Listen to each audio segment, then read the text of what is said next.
আমার খারাপ না, they can not behave like this. ওইখানে গেলাম, যাওয়ার পরে যে জীবনে সময় নষ্ট করা এবং ভুল সিদ্ধান্ত নেওয়া যাবে না, আবেগে পড়ে কোনো কিছু বলাও যাবে না, করাও যাবে না, করলে লাইফ ইজ হেল, লাইফ সম্পূর্ণ ধ্বংস হয়ে যায়। চলো আমরা টেম্পারেচার থেকে শুরু করি।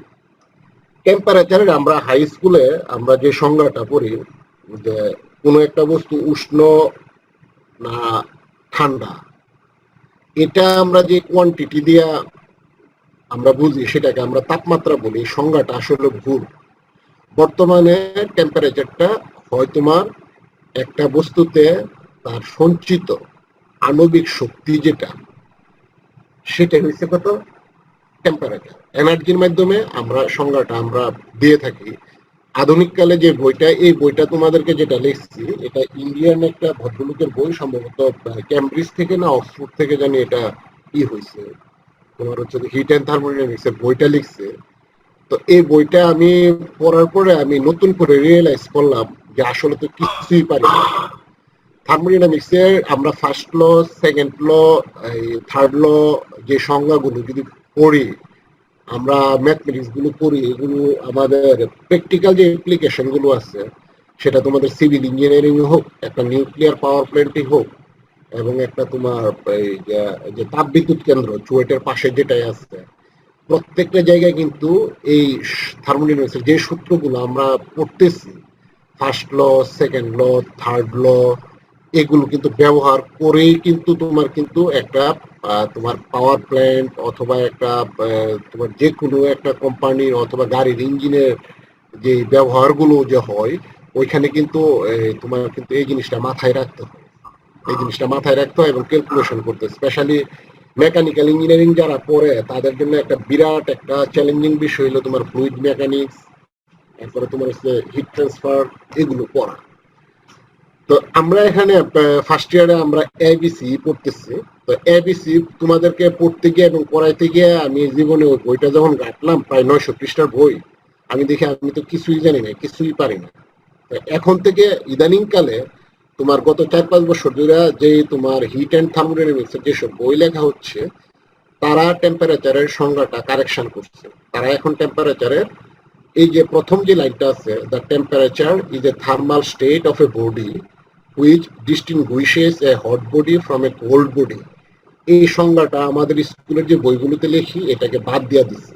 বাদ দিয়া পরের লাইনটা ওরা লেখে এবং ওইটার উপরে এমফাসাইজ করে যে টেম্পারেচারটা আসলে হচ্ছে তোমার যে কোনো একটা বস্তুর যে মলিকুলগুলো আছে, সেই মলিকুলগুলোর এভারেজ যে কাইনেটিক এনার্জি আছে, সেই কাইনেটিক এনার্জির একটা সমানুপাতিক একটা টার্ম।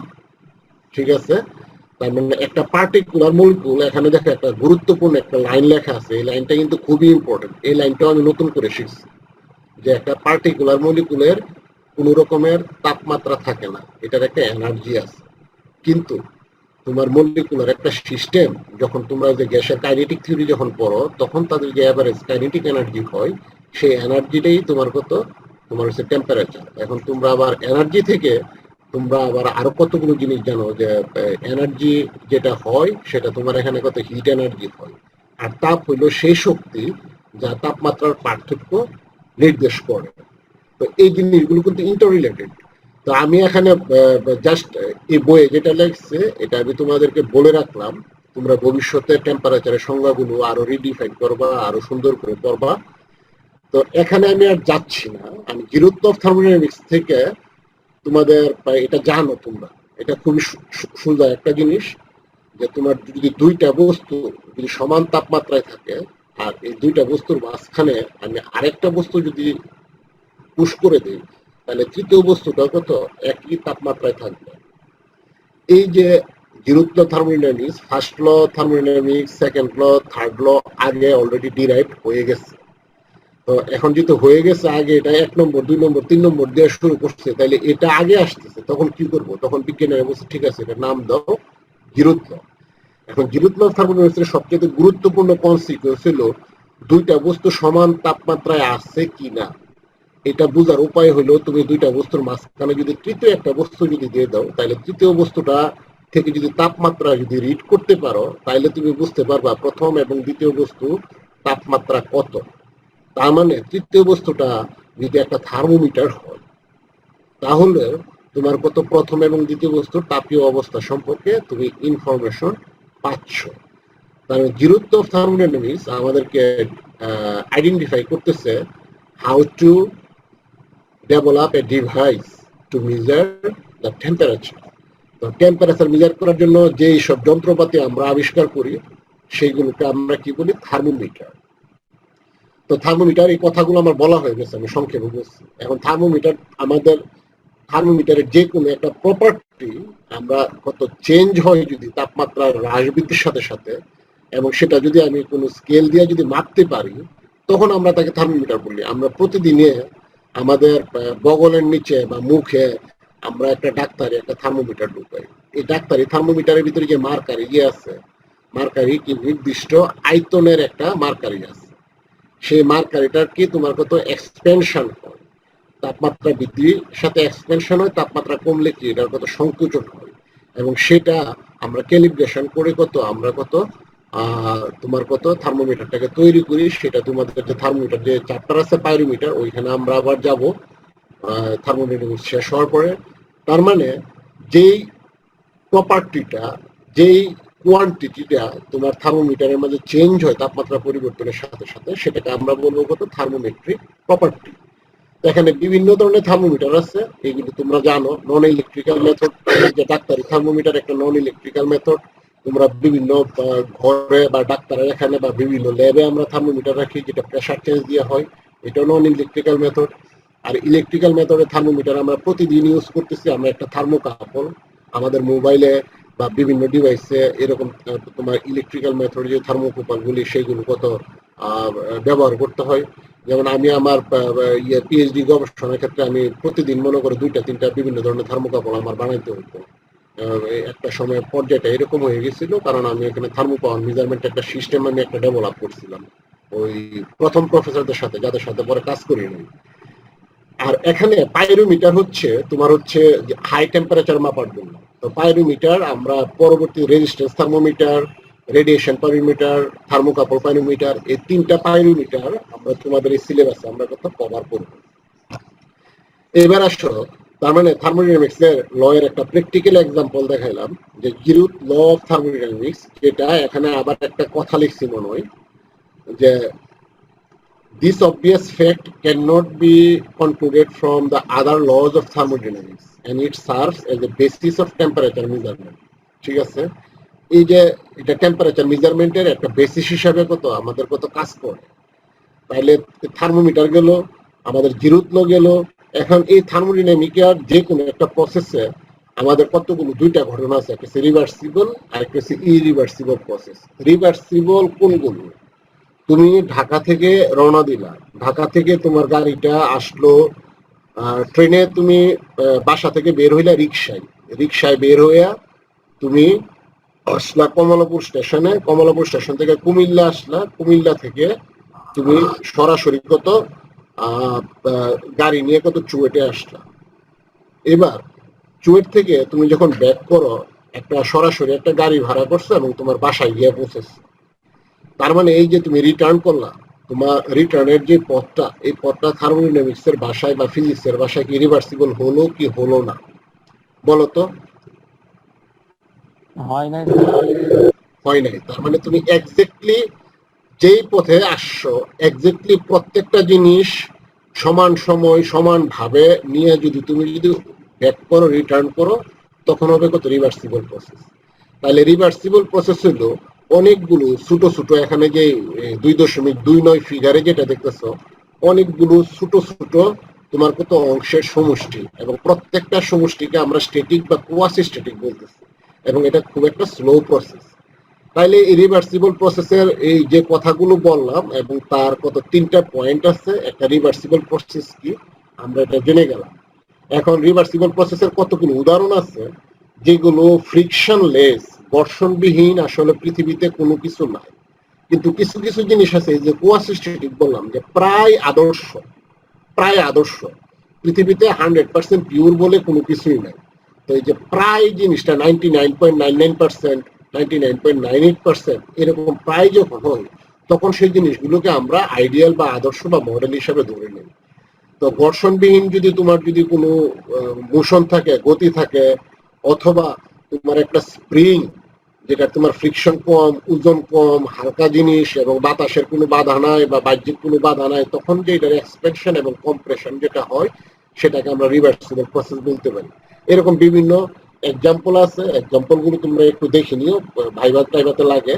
আর ইরিভার্সিবল প্রসেস, এটা বুঝতেই পারতেছো, ইরিভার্সিবল প্রসেস মানে তুমি এক্স্যাক্টলি সেম পথ কত ফলো করবে না, এবং এই ক্ষেত্রে যেটা হবে তোমার তাপের একটা বিনিময় ঘটবে, একটা নির্দিষ্ট তাপমাত্রায় ইরিভার্সিবল প্রসেসে তাপের কত বিনিময় ঘটবে, এবং ইরিভার্সিবল প্রসেসটাকে আমরা ডটেড লাইন দ্বারা কত প্রকাশ করে থাকি।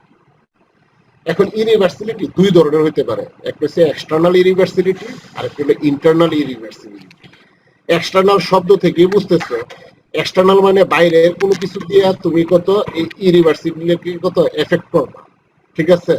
আর ইন্টারনাল হচ্ছে তোমার নিজের যে ডিসিপিয়েশন আছে সেটা দিয়ে তুমি কত আর তুমি ঠিক একইভাবে একই পথে রিটার্ন করতে পারবে না। যেমন একটা তুমি unrestricted expansion of gas, viscosity, inertia of the gas, এই যে গ্যাস অথবা ভিসকোসিটি, একটা তরল যদি প্রবাহিত হয়, তরলকে কখনই তুমি সেম এনার্জি এবং সেম ফ্লো দিয়া তুমি কত আবার এটাকে আগের পথে কত রিটার্ন করতে পারবা না। একইভাবে তুমি যদি অনিয়ন্ত্রিত ভাবে যদি গ্যাসকে যদি এক্সপান্ড করতে দাও, তুমি যদি স্প্রে, তুমি যদি বডি স্প্রে যেটা রুমে যদি তুমি যদি ছাড়ো, এটাকে আর কখনোই কত তুমি কত বোতলের ভিতরে একই সিস্টেমে কত ঢুকাইতে পারবে না। তো এইগুলো হলো তোমার ইন্টারনাল ইরিভার্সিবিলিটির উদাহরণ, যেটা নিজে করছে। আর বাকি তুমি যদি এক্সটার্নালি যদি করো, কিছু যদি দাও, তাহলে তোমার এটা হবে এক্সটার্নাল ইরিভার্সিবিলিটি। এবার আসো এনার্জি, ওয়ার্ক অ্যান্ড হিট, এই টার্মটা আমি ব্যাখ্যা করি। আমি প্রত্যেকটা লাইন হয়তো পড়বো না, আমি লাল কালি দিয়ে আগে দাগায় রাখছি। তাহলে এনার্জি আসলে কি, শক্তি কি? শক্তিটা আসলে তোমার ডিনোট করে যে শক্তি রূপান্তর এবং সঞ্চিত শক্তি। যেমন তুমি যদি এক জায়গা থেকে আরেক জায়গায় একটা ফুটবলে যদি শট দাও, তখন এখানে শক্তি রূপান্তর ঘটে। আর তোমার ফুটবলটা যতক্ষণ থাকে বা তুমি যখন দাঁড়ায় থাকো, এখানে স্টোরড এনার্জি আছে। তুমি একটা পাথর যদি উপর থেকে নিচ থেকে যদি উপরে তুলো, তাইলে এখানে প্রথমে ঘটলো কি, তোমার কত কাইনেটিক এনার্জি ছিল, পরে উপরে গিয়ে কত এখানে শক্তিটা কত তোমার সঞ্চিত হইলো। তার মানে শক্তির এই দুইটা রূপ আমরা দেখি। এখন এই স্টোরড যে এনার্জি আছে কোন একটা বস্তুতে, এটা দুইটা ফর্মেই থাকতে পারে, একটা হচ্ছে মেকানিক্যাল এনার্জি আর একটা হলো ইন্টারনাল এনার্জি। মেকানিক্যাল এনার্জি হলো দুই প্রকার, একটা হচ্ছে তোমার পটেনশিয়াল এনার্জি আর একটা হলো কাইনেটিক এনার্জি। এখানে আমরা থার্মোডাইনামিক্সে নতুন করে যোগ করছি ইন্টারনাল এনার্জি বা অন্তস্থ শক্তি। তার মানে এতদিন আমরা জানতাম যে তোমার একটা পাথরকে আমি ভূপৃষ্ঠ থেকে উপরে তুললাম, তার মানে এখানে কাইনেটিক এনার্জি চেঞ্জ হয়েছে, উপরে যাওয়ার পরে সমস্ত শক্তিটা এগুলো পটেনশিয়াল এনার্জি। তাহলে এখন তৃতীয় আর একটা শক্তি আসলো internal energy. What is this? মানে ইন্টারনাল এনার্জির যে টার্মগুলো সেইগুলো আমাদেরকে কত বুঝতে হবে। মেকানিক্যাল এনার্জি স্যার আমাদের অন্যান্য ফর্মের আরো এনার্জি থাকতে পারে, সেটা হচ্ছে কেমিক্যাল এনার্জি এবং ইলেকট্রিক্যাল এনার্জি। তোমরা ইলেকট্রিক্যাল এনার্জি দিয়া তুমি যে পরিমাণ কাজ করো, বিভব পার্থক্য দিয়া ডব্লুর পরিমাণ তোমরা কত ক্যালকুলেশন করছো। এখন এই যে তোমার স্টোরড এনার্জি যেটা আছে, স্টোরড এনার্জি মানে সঞ্চিত যে শক্তি, সঞ্চিত শক্তির একটা ফর্ম হইলো পটেনশিয়াল এনার্জি, এতক্ষণ যেটা বললাম।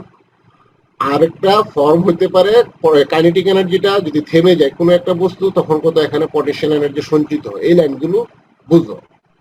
তার মানে কাইনেটিক এনার্জি এবং পটেনশিয়াল এনার্জির মাঝে যদি কোনো পার্থক্য থাকে শক্তির নিত্যতা সূত্রটাকে বজায় রাখার জন্য, তাহলে সেই ব্যালেন্সিং পার্ট যে এনার্জিটা, সেটা হলো কত ইন্টারনাল এনার্জি।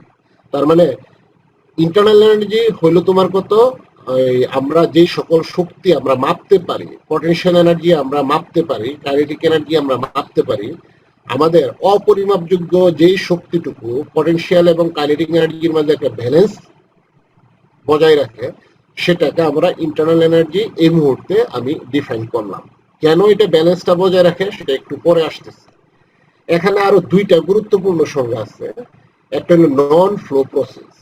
তাহলে নন ফ্লো প্রসেসে তোমার পটেনশিয়াল এনার্জি এবং কাইনেটিক এনার্জির কোনো চেঞ্জ হবে না। তুমি সংজ্ঞায় বুঝতেছো এটা ফ্লো করবে না। তো ফ্লো যদি না করে, স্থানান্তর যদি না হয়, কাইনেটিক এনার্জি তোমার চেঞ্জ হবে না। আর যদি তোমার যদি স্থির যদি থাকে তাহলে সমস্ত এনার্জি হচ্ছে কত? Potential energy. তার মানে এখানে মেকানিক্যাল এনার্জির কোনো চেঞ্জ নাই। আর ফ্লো প্রসেসে অবশ্যই তোমার পটেনশিয়াল এনার্জি এবং কাইনেটিক এনার্জি এগুলো সময়ের সাথে সাথে কত চেঞ্জ হবে। তাইলে মানে আমরা ধীরে ধীরে আমরা আগে বলে আসছি যে তাপ এবং কাজ একটা আরেকটার কত সমতুল। যেটা ফার্স্ট ল থেকে তোমরা জানো অলরেডি, যে তুমি একটা বেলুনকে যদি এক্সপান্ড করো, গ্যাসকে যদি এক্সপান্ড করো, তাহলে এখানে তাপ কমে। বা তুমি যদি গ্যাসকে যদি কম্প্রেস করো, তাপ বাড়ে, কম্প্রেস করো, তাহলে কত তাপ কমে। তার মানে এটা দিয়ে কাজ যেহেতু তোমার কত, তোমার কোনো বস্তুর বলের দিকে তার যদি স্মরণ ঘটে, তখনই আমরা তাকে বলি কত বল। আর স্মরণের কত স্কেলার যে গুণফল, সেটা হইলো কত কাজ। তার মানে তাপের কারণে কোনো গ্যাস যদি এক্সপান্ড হয়, সেই এক্সপানশনের কারণে তুমি ইনজেকশনের যে সিরিজ যেটা আছে, সেই সিরিঞ্জের যে পিস্টন আছে, পিস্টনটাকে যদি মুভ করাইতে পারো, তাহলে তাপ দিয়ে তুমি গ্যাসকে এক্সপান্ড করাইছো, তাইলে তোমার সিরিঞ্জের পিস্টনটা কত মুভ করলো। তার মানে কত হিট বা তাপ শক্তি তোমাকে কি কাজ করতে পারে। তার মানে যেই পরিমাণ তাপ দিলা, তোমার কাজটা যদি সেই সমানুপাতে হয়, তখন আমরা বলি কত কাজ এবং তাপ কত পরস্পরের সমতুল। এখানে আমাদের এই যে ওয়ার্ক, হিট এবং এনার্জির যে সংজ্ঞাগুলো আমরা যে পড়লাম, এই কথাগুলো বলা হয়ে গেছে। এই যে পিস্টনের কথাগুলো বলা হয়ে গেছে। প্রথম ফিগারে আমি সিরিঞ্জের যে উদাহরণটা দিলাম। দ্বিতীয় ফিগারে তুমি দেখো যে আমি একটা প্যাডেল ঘুরাইতেছি। প্যাডেল ঘুরাইবার কারণে এখানে ভিতরের যে গ্যাস আছে, এই গ্যাসে কি তোমার কত এক্সপান্ড করতেছে বা মুভ করতেছে। তার মানে আমি বাইরে থেকে কত এখানে আমি কত কাজ দিচ্ছি। আর এখানে সিস্টেমটার গ্যাসটা কত নিজে নিজে কত তাপের কারণে এক্সপান্ড হচ্ছে, পিস্টনটা কত মুভ করতেছে। তার মানে কোনো একটা সিস্টেম প্রথম ক্ষেত্রে কি করছে, the work is done by the system, তার মানে কাজটা হবে পজিটিভ। আর দ্বিতীয় ক্ষেত্রে কি, আমি বাইরে থেকে এক্সটার্নাল কোনো এজেন্সির সাহায্যে কত আমি কাজটাকে সম্পন্ন করছি, তখন কাজটা হবে কত নেগেটিভ। ঠিক আছে? তাইলে আমাদের কাজের ক্যালকুলেশনটা কি, এটা তোমরা জানো, এটা একটা ইনএক্সাক্ট ডিফারেন্সিয়েশন। তার মানে স্টেট 1 থেকে স্টেট 2 তে তোমার যেই পরিমাণ স্মরণ ঘটলো বা তাপের যে পরিবর্তন ঘটলো, সেটা হলো আমাদের কত কাজের তোমার হচ্ছে কত পরিমাণ। তাহলে সাইন কনভার্সনটা কি? সাইন কনভার্সনটা হইলো হিটের ক্ষেত্রে, যদি হিট যদি তোমার কোনো একটা সিস্টেমে যদি ফ্লো হয় সারাউন্ডিংস থেকে, তখন এটা হচ্ছে পজিটিভ। আর হিট যদি তোমার সিস্টেম থেকে কত সারাউন্ডিংস থেকে যদি তোমার বাইরের পরিবেশে যদি বের হয়ে যায়, তখন হবে কত হিটটা হচ্ছে কত নেগেটিভ। এইগুলো আমাদের বিভিন্ন ক্যালকুলেশন, তুমি একটা পাওয়ার প্ল্যান্ট বলো অথবা একটা বিল্ডিং বলো, একটা ঘর বানাবে বলো, তখন কি এসব ক্যালকুলেশনে কত তোমার কত কাজে লাগে। আমাদের এখানে সমস্যাটা হয়েছে, আমরা যখন পড়াই তখন তোমাদেরকে ল্যাবরেটরিতে এক্স্যাক্টলি সেম থিওরি গুলো ডেভেলপ করে এক্সপেরিমেন্ট করে দেখানোর যে সিস্টেম এবং সময়, সেটা আমাদের এখানে নাই। আমি কানাডাতে দেখছি, আমরা থিওরিতে যেভাবে পড়াই, এক্সপেরিমেন্ট গুলো যখন ডিজাইন করে থিওরির সাথে কিছু কিছু এক্সপেরিমেন্ট আছে এরকম আনকমন। যেমন পটেনশিয়াল এনার্জি এবং কাইনেটিক এনার্জির সিম্পল হারমোনিক মোশন থেকে তোমরা যেটা দেখছো, সেটা এক্সপেরিমেন্টালি কিভাবে প্রুফ করা যায়, এটার জন্য এরা নিজেরা বিল্ট ইন একটা অ্যাপারেটাস কত ডেভেলপ করছে। তো এই কাজগুলো আমরা করি না আমাদের অর্থের সমস্যা, সময়ের সমস্যা এবং আমাদের কোয়ালিটির সমস্যাটা আছে। তাইলে তাপ এবং এই যে কাজের যে একটা তুলনা, এইগুলো তোমরা করতে পারবা। এখানে আমি লাল দিয়ে রাখছি, তার মানে এই অংশগুলো তোমাদেরকে পড়তে হবে। রিভার্সিবল ওয়ার্ক, তোমরা যখন সারফেস টেনশন পড়ো তখন এই জিনিসটা পড়াইছি। তার মানে তোমার প্রেসারের যদি ডিফারেন্স যদি তুমি যদি মেজার করতে পারো, এবং প্রেসার হয়েছে কত, চাপ হয়েছে কত একক ক্ষেত্রফলে প্রযুক্ত বল। তার মানে এরিয়া যদি তোমার জানা থাকে, প্রেসার ডিফারেন্সকে তুমি এরিয়াতে যদি গুণ দাও, তাইলে তোমার ফোর্সের পরিমাণ বের হবে। এবং তোমার যে ডিস্টেন্স যেটা ডিএল পরিমাণ যেটা মুভ করলো, সেটা দিয়ে গুণ দিলে তোমার কত কাজের পরিমাণটা বের হবে। তার মানে আলটিমেটলি আমি একটা ফ্লুইড যখন মুভ করে তার কাজটা আমি পাইলাম কত, প্রেসার ডিফারেন্স স্মল পি, ওই যে তোমার হচ্ছে প্রেসার হচ্ছে কত পি, আর হচ্ছে কত ডিভি, কারণ এরিয়া ইন্টু মাল্টিপ্লাইড বাই কত লেন্থ। ভলিউমের যে পরিবর্তন হইলো সেটা হচ্ছে আমার কত ডিভি, তাহলে পি ডিভি হইলো আমার এখানে কি পরিমাণ আমি কত কাজ করলাম। তার মানে একটা রিভার্সিবল প্রসেসে যদি কাজের সমীকরণ যদি তোমাদেরকে ডিরাইভ করতে বলা হয়, তোমরা যদি এটার জন্য মুখস্থ করার দরকার নাই, একবার দুইবার যদি লেখো এবং পড়ো, তাহলে তোমরা ইজিলি কত এগুলো তোমরা পারবা। আচ্ছা, এখন রিভার্সিবল প্রসেসে আমি যদি একটা পিভি ডায়াগ্রাম আঁকি, তার মানে এক্স অ্যাক্সিস ছিল আমার ভলিউম আর ওয়াই অ্যাক্সিস ছিল কত পি। তাহলে এই যে 1 নম্বর স্টেট থেকে 2 নম্বর স্টেটে যে তোমার সিস্টেমটা যে আসলো, আসার কারণে তুমি কত এরকম বিভিন্ন কত ওয়াই অ্যাক্সিস এবং এক্স অ্যাক্সিসে তুমি নিলে কত দৈর্ঘ্য ইন্টু প্রস্থ বিভিন্ন ধরনের কত চতুর্ভুজ অথবা তোমার হচ্ছে কত একটু ভিন্ন আকৃতির একটা অংশ তোমার ট্রায়াঙ্গেল থাকবে, এরকম বিভিন্ন অ্যাঙ্গেলের কত চতুর্ভুজ থাকবে। তাহলে দৈর্ঘ্য হচ্ছে কত প্রেসার, আর তোমার ডিভি ভলিউমটা হচ্ছে কত তোমার হচ্ছে কত প্রস্থ। তার মানে কাজের ক্ষেত্রে শেষ পর্যন্ত আমি যেটা পাইলাম গ্রাফিক্যালি যদি আমি রিপ্রেজেন্টেশন করি কোনো এরিয়া দ্বারা কত আমি কাজকে কত আমি প্রকাশ করতে পারি। এখানে সিম্পল একটা এক্সাম্পল আছে, এই এক্সাম্পল গুলো তোমাদের এইগুলো জানার কথা, এগুলো এই অঙ্কগুলো দেখে রেখো। আর এক্সাক্ট এবং ইনএক্সাক্ট ডিফারেন্সিয়াল কাকে বলে, তোমার লিভার টেক্সট, এটা তোমার ইউএস এর একটা ইউনিভার্সিটি টিচাররা তাদের যে ক্লাস নোট গুলো আছে, ক্লাস নোট গুলো কত ওনারা কত দিয়ে রাখেন, ঠিক আছে? ওইখানে গেলে ওনারা দেখবে ডিফারেন্সিয়াল এবং ম্যাথমেটিক্যাল যে মেথড গুলো আছে, একটু সময় নিয়ে তোমরা আশা রাখি তোমাদের মেথড যে থিওরি কোর্সে এইগুলো পড়াইছো, যদি কোনো কনফিউশন থাকে ওইখান থেকে একটু দেখে নিও। এখানে দেখো আমরা যদি শেষ পর্যন্ত একটা উদাহরণ দিয়ে দিচ্ছে, comment whether the following quantities can be called as properties or not। এখানে পিডিভি, এখানে পি হয়েছে কত তোমার হচ্ছে ভলিউমের ফাংশন, আর ইন্টিগ্রালটা তুমি তখনই তুমি এটা রেজাল্টটা বের করতে পারবা যদি পি এবং বি এর মাঝে যদি কোনো রিলেশন যদি তোমার কাছে জানা থাকে। তো এরকম রিলেশন জানা যদি থাকে, তোমার দুইটা ভেরিয়েবলের মধ্যে এক্স এবং ওয়াই এর মাঝে যদি রিলেশন জানাটা যদি তোমার যদি থাকে, তখন যদি তুমি ইন্টিগ্রালটা যদি করো, তখন যে ডিফারেন্সিয়েশনটা হয় সেটাকে আমরা বলি কত ইনএক্সাক্ট ডিফারেন্সিয়েশন। আর ইনএক্সাক্ট ডিফারেন্সিয়েশনে যেসব ইকুয়েশন বা যেসব তোমার কোয়ান্টিটি আছে এগুলোকে আমরা প্রপার্টি আমরা বলি না। তো একইভাবে 2 নম্বর ইকুয়েশন যেটা সেটাও প্রপার্টি না, কিন্তু 3 নম্বর যে সমীকরণটা আছে এটাকে দেখো তুমি পিডিবি ভিডিবি আর হচ্ছে কত এটাকে তুমি যখন ইন্টিগ্রেশনটাকে যখন দুই ভাবে যখন নিয়ে আসলা তখন তুমি ডিপিভি কত লিখতে পারো। ডিপিভি লিখলে এটা ফাইনাল রেজাল্ট আসতেছে কত পি এবং ভি। তার মানে এখানে দেখো প্রেসার এবং ভলিউমের মান জানা থাকলেই হবে, তোমার প্রেসার এবং ভলিউমের মধ্যে কি সম্পর্ক এটা জানা তোমার কোনো দরকার নাই। তার মানে তুমি যে কোনো একটা গ্রাফ অথবা যে কোনো এক্সপেরিমেন্ট থেকে তুমি প্রেসার এবং ভলিউমের মানটা যদি জানা থাকে, তাহলে তুমি এই দুইটা ইন্টিগ্রালের যে যোগফল এটাকে সিম্পলি কত পি ভি দ্বারা কত প্রকাশ করতে পারতেছে। এইগুলো হলে তোমার কত এক্সাক্ট ডিফারেন্সিয়েশন। সুতরাং এটা হবে কত তোমার হচ্ছে কত, এটা হবে একটা প্রপার্টি, যেটা প্রপার্টির সংজ্ঞা আমরা আগে দিয়ে আসছি। এখানে রিভার্সিবল ওয়ার্কের কতগুলো যে অঙ্ক আছে, অঙ্কগুলো আমি আলোচনা করতেছি না, তোমাদের যদি কোনো সমস্যা হয় তাহলে আমি পরবর্তীতে আলোচনা করব। তাইলে আমি প্রথম ক্লাসে এখানে থার্মোডাইনামিকে আমি তোমাদেরকে কতগুলো সংজ্ঞা দেখাইছিলাম যে এই ক্লাস থেকে তুমি কি কি শিখতে পারবা। আমরা কতগুলো সংজ্ঞা এখান থেকে আমরা শিখতে পারি, যে থার্মোডাইনামিক সিস্টেম কাকে বলে, ওপেন সিস্টেম কি, ক্লোজ সিস্টেম কি, আইসোলেটেড সিস্টেম কি। কারণ এইগুলো পরবর্তীতে বিভিন্ন প্রমাণে যখন যায় আমাদেরকে অটোমেটিকলি চলে আসে। এরপরে একটা হোমোজেনাস সিস্টেম কি, হেটারোজেনাস সিস্টেম কি, পিওর সাবস্টেন্স কি, এই বিভিন্ন ধরনের সংজ্ঞা এবং এদের সাথে অ্যাসোসিয়েট যে ম্যাথমেটিক্স, এগুলো আমরা এতক্ষণ কত পড়লাম। এবং ভদ্রলোক এই বইয়ে সুন্দর করে পরে একটা হাইলাইট দিয়ে দিচ্ছে, ওই হাইলাইটস গুলো এখানে this is not important according to the class. সিস্টেমের আরেকজন টিচারের ক্লাস নোট থেকে আমি সিস্টেমের তোমার কত সিস্টেম কি, বাউন্ডারি কি, তোমরা এখান থেকে যদি একটু দেখো, যদি আগের লেখাগুলো যদি একটু কঠিন মনে হয়, আমার কাছে মনে হচ্ছে একটা ডিফারেন্ট একটা অ্যাপ্রোচ, ডিফারেন্ট অ্যাপ্রোচে তোমাদের কাছে হয়তো জিনিসটা সহজ মনে হইতে পারে, এই কারণে এটা আমি রেখে দিচ্ছি। এবার আসো ফার্স্ট ল অফ থার্মোডাইনামিক্সে আমরা যাব। এখন চলে আসি আমরা পুনরায় ইন্টারনাল এনার্জিতে। তো একটু আগে বললাম ইন্টারনাল এনার্জিটা হলো পটেনশিয়াল এনার্জি এবং কাইনেটিক এনার্জির মধ্যে ব্যালেন্স করে। তো ব্যালেন্স করলে এটা আসছে তোমার হচ্ছে স্টোরড এনার্জি। তাহলে যেই পরিমাণ তাপ কোনো একটা গ্যাস অথবা কোনো একটা সিস্টেমে তোমার সঞ্চিত থাকে সেটাকে আমরা ইন্টারনাল এনার্জি আমরা বলতে পারি।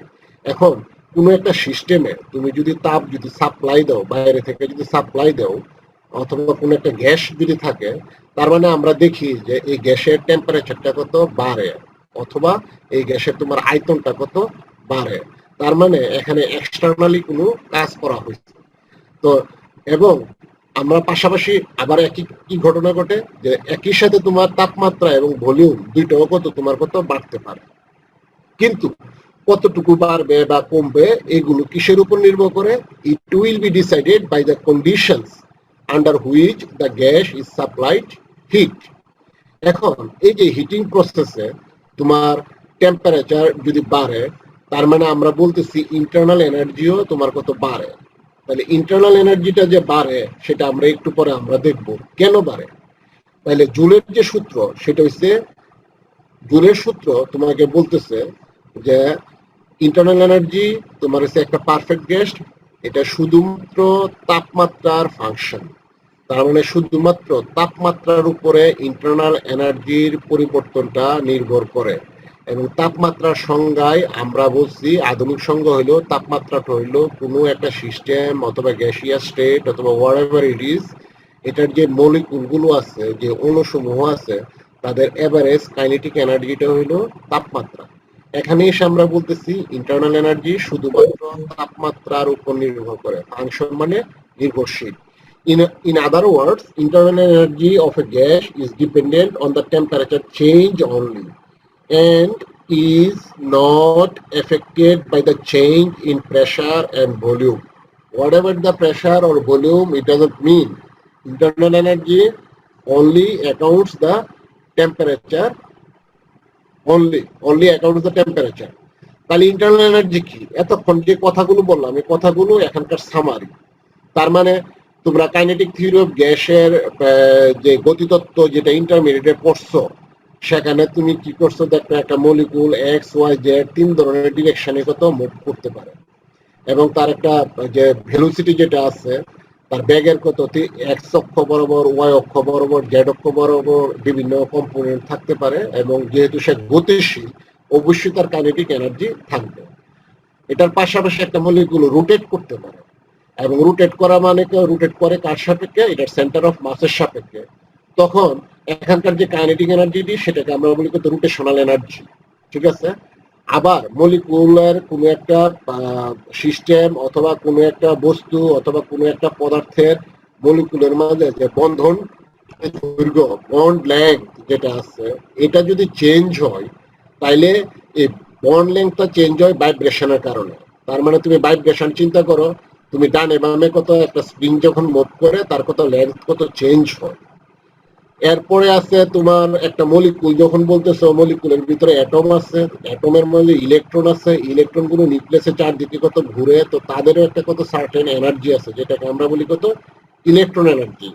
আর মাইক্রোস্কোপিক মোড অফ এনার্জি আর due to internal structure of the matter and hence sum of all microscopic modes of energy is called the internal energy. তাহলে এই যে আমরা কথাগুলো বললাম, মাইক্রোস্কোপিক মানে কি? ম্যাক্রো মানে হচ্ছে বড়, মাইক্রো মানে হচ্ছে কত? ছোট। তার মানে আমি যখন কোনো একটা পদার্থের আণবিক গঠন, পারমাণবিক গঠন আমি যখন বিশ্লেষণ করি, তার মানে ওই পদার্থের আমি মাইক্রোস্কোপিক যে সিনারিও যেটা, সেটাকে আমি বিশ্লেষণ করি। এবং বিশ্লেষণ করে আমি দেখলাম এখানে মলিকুলের ভিতরে একটা মলিকুলের কাইনেটিক এনার্জি থাকতে পারে, রোটেশনাল এনার্জি থাকতে পারে, ভাইব্রেশনাল এনার্জি থাকতে পারে, এবং ইলেকট্রন এনার্জি যেটা আসছে। তার মানে সম্পূর্ণ তোমার আণবিক যে শক্তি যত প্রকার হইতে পারে, এইগুলোর যোগফলটা হইলো কত? তোমার কত? Internal energy. আর একটা পদার্থ যখন নাকি স্থান পরিবর্তন করে, তখন আমরা এক্সটার্নাল এনার্জি হিসেবে আমরা ক্যালকুলেট করি কাইনেটিক এনার্জি এবং পটেনশিয়াল এনার্জি। তাহলে টোটাল এনার্জিটা হইলো কত? Kinetic energy plus potential energy plus internal energy U. তার মানে এর আগে আমরা যে ডেফিনেশন দিছিলাম, ইন্টারনাল এনার্জি হলো কত? Energy balance. তার মানে মোট যে শক্তি আছে এবং মোট যে তুমি কাইনেটিক এনার্জি এবং পটেনশিয়াল এনার্জি যেটাকে ক্যালকুলেশন করছো, তার যে অন্তরফল যেটাকে ব্যালেন্স করতেছে শক্তি নিত্যতা সূত্র, সেটা হলো আমাদের কত? Internal energy. তাহলে ইন্টারনাল এনার্জি সংজ্ঞাটা তুমি এখান থেকে খুব সুন্দরভাবে দিতে পারো। এবার আসো কনজারভেশন এনার্জি। আমরা ফার্স্ট ল অফ থার্মোডাইনামিক্সে আমরা কনজারভেশন অফ এনার্জি যেটা আছে সেটা আমরা পড়ব। তার মানে এতক্ষণ আমরা যা আলোচনা করলাম, প্রথম লাইনটা আমাদেরকে কি বলতেছে?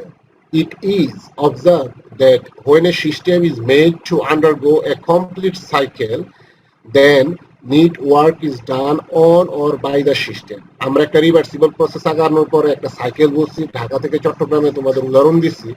তার মানে একটা কমপ্লিট সাইকেল যদি তুমি সম্পন্ন করো, তার মানে অবশ্যই এই সিস্টেমটার উপরে বাইরে থেকে কাজ হইলো অথবা সিস্টেম নিজে কাজ করলো। যেমন তুমি একটা বেলুন ফুলাইলা, তাইলে তুমি যদি এমন একটা সাইকেল যদি কম্পেয়ার করো বেলুনের মতো, যেখানে work is done by the system, তার মানে ওয়ার্কটা সিস্টেম নিজেই করতেছে। বাইরে থেকে তো তুমি এখানে কোনো এনার্জি সাপ্লাই দিচ্ছ না, এবং সিস্টেমের পক্ষে কোনো এনার্জি ক্রিয়েটও করা সম্ভব না। তাইলে এই যে মেকানিক্যাল এনার্জি যেটা আছে, এটা অবশ্যই এই যে তুমি বেলুনটা যে ফুলাচ্ছ, গ্যাসটা যে নিজে নিজে যে এক্সপান্ড হচ্ছে, বেলুনটা তুমি ফুলাচ্ছ না, বেলুনের ভিতরে তুমি গ্যাস রাখছো, গ্যাসটা নিজে নিজে যে এক্সপান্ড হইলো, তার মানে নিশ্চয়ই এই যে বেলুনটা যে ফুললো, তার মানে এখানে বেলুনের আকার বাড়লো, ভলিউম বাড়লো, এখানে একটা মেকানিক্যাল এনার্জি, তোমার মেকানিক্যাল একটা কাজ হয়েছে। তো সেই কাজটা অবশ্যই অন্য কোনো সোর্স অফ এনার্জি থেকে কত আসতে।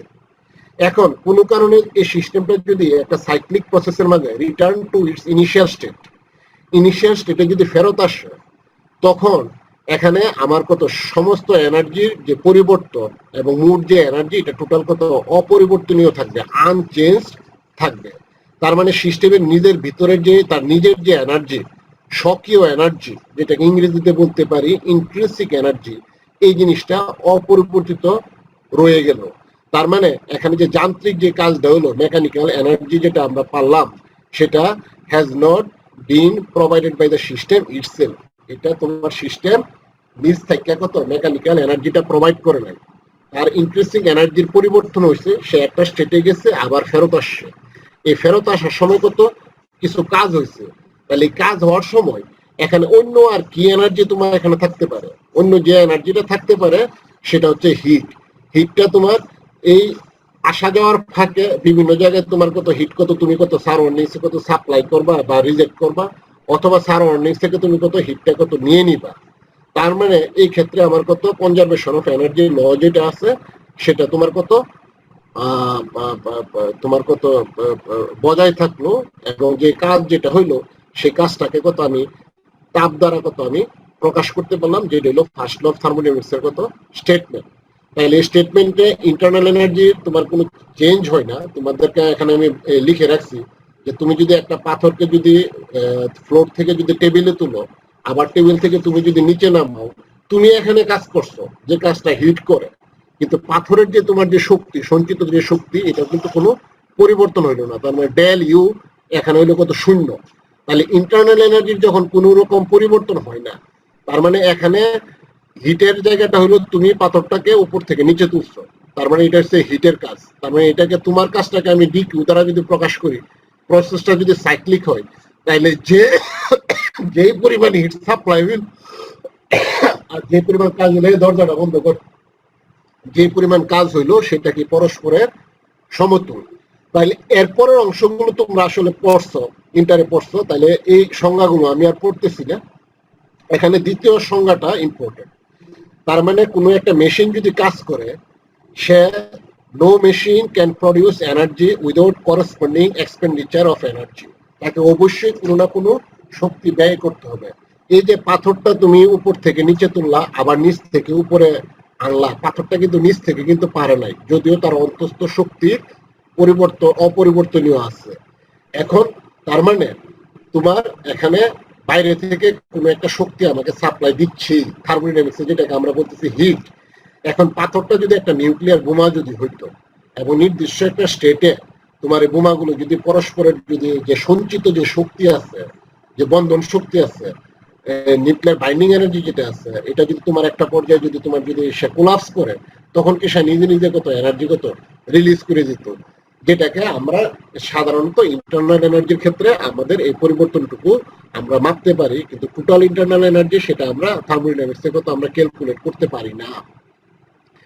এখানে একটা উদাহরণ দিলাম, এখানে তুমি এই হুইলটা যদি ঘুরাও, এখানে লিকুইডের মোশন হয়, তুমি দেখতেছো থার্মোমিটার কত বাড়তেছে, তার মানে থার্মোমিটার টেম্পারেচার বাড়তেছে। টেম্পারেচার বাড়তেছে মানে কত, এখানে হিট উৎপন্ন হচ্ছে।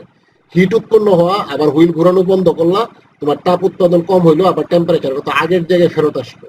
তার মানে যে সম্পাদিত যে কাজের পরিমাণটা, যখন তাপমাত্রা বাড়লো, কাজ যখন হইলো, তখন তোমার এই যে ওয়েট যেটা তুমি কত নিচ থেকে কত টেনে কত উপরে তুললা, আবার ইনিশিয়াল স্টেটে কত সে কত ফেরত আসলো।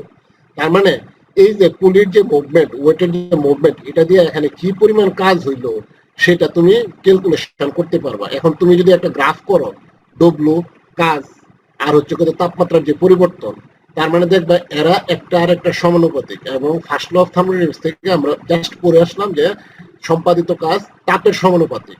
তার মানে ফার্স্ট ল অফ থার্মোডাইনামিক্স এর কত একটা এক্সপেরিমেন্টাল ডিজাইন কত আমি এইভাবে কত আমরা করতে পারি। এবার আসো, এই ফার্স্ট ল অফ থার্মোডাইনামিক্স যে স্টেটমেন্ট আমরা সাধারণত বইয়ে পড়ি, তার মানে এনার্জি যে ডিফারেন্সটা সেটা হলো তাপ এবং কাজের পার্থক্য। এটাকে ডেল ই দ্বারা প্রকাশ করলাম, অনেক বইয়ে এটাকে ডেল ইউ হিসাবে কত লেখা হয়। ইন্টিগ্রাল ফর্মে যদি নেও, তার মানে তুমি 1 নম্বর স্টেট থেকে 2 নম্বর স্টেটে যেতে যে পরিমাণ সম্পাদিত কাজ হলো সেটা হলো তোমার কত ইন্টারনাল কত এনার্জি, এবং শেষ পর্যন্ত কিউ মাইনাস ডব্লিউ সমকে আমরা লিখি কত তোমার ই দিয়া ইন্টারনাল এনার্জির কত পরিবর্তন দ্বারা। তার মানে তোমাদের ব্রিজলালের বই বা ইন্টারের বইয়ে তোমরা পড়ছো কি কিউ সমান সমান কত ডব্লিউ পাস কত ডেল ইউ। তাহলে এটা হলো আমাদের কত ইন্টারনাল এনার্জি তোমার কত ইকুয়েশন ফার্স্ট অফ থার্মোডাইনামিক্স থেকে আমরা এইভাবে কত ডিরাইভ করতে পারি। এখন তোমার হিট যদি কোনো সিস্টেমে যদি এড করা হয় তাহলে পজিটিভ, আর হিট যদি রিমুভ করা হয় তাহলে হবে কত নেগেটিভ। এটা হচ্ছে আমাদের অঙ্ক করার সময় কত কাজে লাগে। পারপিচুয়াল মোশন মানে স্বয়ংক্রিয় গতি অথবা পারপিচুয়াল মোশন মেশিন, একটা স্বয়ংক্রিয় মেশিন আমাদের ফার্স্ট ল অফ থার্মোডাইনামিক্স এর মেনে এটা সম্ভব না। কারণ এতক্ষণ আমরা যা দেখলাম, কোনো একটা সিস্টেম কোনো একটা বস্তু নিচ থেকে কোনো কাজ করতে পারে না যতক্ষণ বাইরে থেকে আমরা হিট সাপ্লাই না দিই। তার মানে according to first law of thermodynamics তোমার কোনো স্বয়ংক্রিয় মেশিন কত তৈরি করা সম্ভব না। যেমন এখানে তোমার বাইরে থেকে যদি আমি কিউ পরিমাণ যদি হিট দিই, তখনই তুমি কত ইঞ্জিনের কত কাজ করতে পারবে। আর ইঞ্জিনটা তুমি কাজ যদি করো, এখানে বাইরে থেকে তোমার কত অবশ্যই কত হিট কত তোমার কত রিমুভ করতে হবে অথবা রিজেক্ট করতে হবে। তার মানে তাপ এবং কাজের মাঝে একটা পার্থক্য যদি না থাকে, তাহলে কি তোমার কত কোনো প্রকার কাজই সম্পাদিত হবে না, কোনো মেশিনই কাজ করবে না, যেটা পারপেচুয়াল মেশিন। এখন তোমরা যদি এমন কোনো মেশিন, এমন কোনো ডিভাইস যদি তৈরি করতে পারো যেটা স্বয়ংক্রিয়ভাবে কাজ করে এবং যেটা মানুষের জীবনে, আমাদের দৈনন্দিন জীবনে কাজে লাগবে, তাহলে আমি গ্যারান্টি দিচ্ছি তোমরা নোবেল পুরস্কার পাবা, if you can make it. আচ্ছা, তাহলে এখানে আইসোলেটেড সিস্টেম কি, আমরা আগে সংজ্ঞা পড়ে আসছি। আইসোলেটেড সিস্টেমে তোমার হচ্ছে কোনো প্রকার ইন্টারাকশন সিস্টেমের বাইরের সাথে কত থাকবে না, কারণ সে বাইরে থেকে তাপ দিবেও না। তো তাপ যদি না দেয়, তাপের যদি পরিবর্তন না হয়, তাহলে কাজেরও কোনো পরিবর্তন হবে না, কোনো কাজ হবে না। তাহলে ডিডব্লিউ হয়েছে কত জিরো। তার ডিডব্লিউ যদি হয় তাহলে ইন্টারনাল এনার্জির পরিমাণটা হবে কত তোমার কত কোনো পরিবর্তন হবে না। সুতরাং আইসোলেটেড সিস্টেমে তোমার এনার্জি কত সবসময় কত কনস্ট্যান্ট। তাহলে এটা ছোট্ট একটা আমরা প্রমাণ আমরা দেখলাম। এখন বলো সিপি মাইনাস সিবি সমান আর, এই প্রমাণটা তোমরা ইন্টারে পড়ছো না? হ্যালো, পড়ছিলাম। জি স্যার, জি স্যার। তাইলে আমি তোমাদের ফার্স্ট ল অফ থার্মোডাইনামিক্স এর এটা একটা অ্যাপ্লিকেশন। এটা যেহেতু আগে পড়া হয়েছে স্পেসিফিক হিট অফ গ্যাস, আমরা জানি কনস্ট্যান্ট প্রেসার এবং কনস্ট্যান্ট ভলিউম এই দুই প্রকার কত স্পেসিফিক হিট আমাদের থাকতে পারে। এই প্রমাণের ডেরিভেশন তোমাদের সিলেবাস এবং পরীক্ষা থেকে আমি বাদ দিলাম। একইভাবে আমি যতটুকু জানি ফার্স্ট ইয়ারে তোমরা এই যে পিভি টু দি গামা, এটা তোমরা কত পড়ছো না?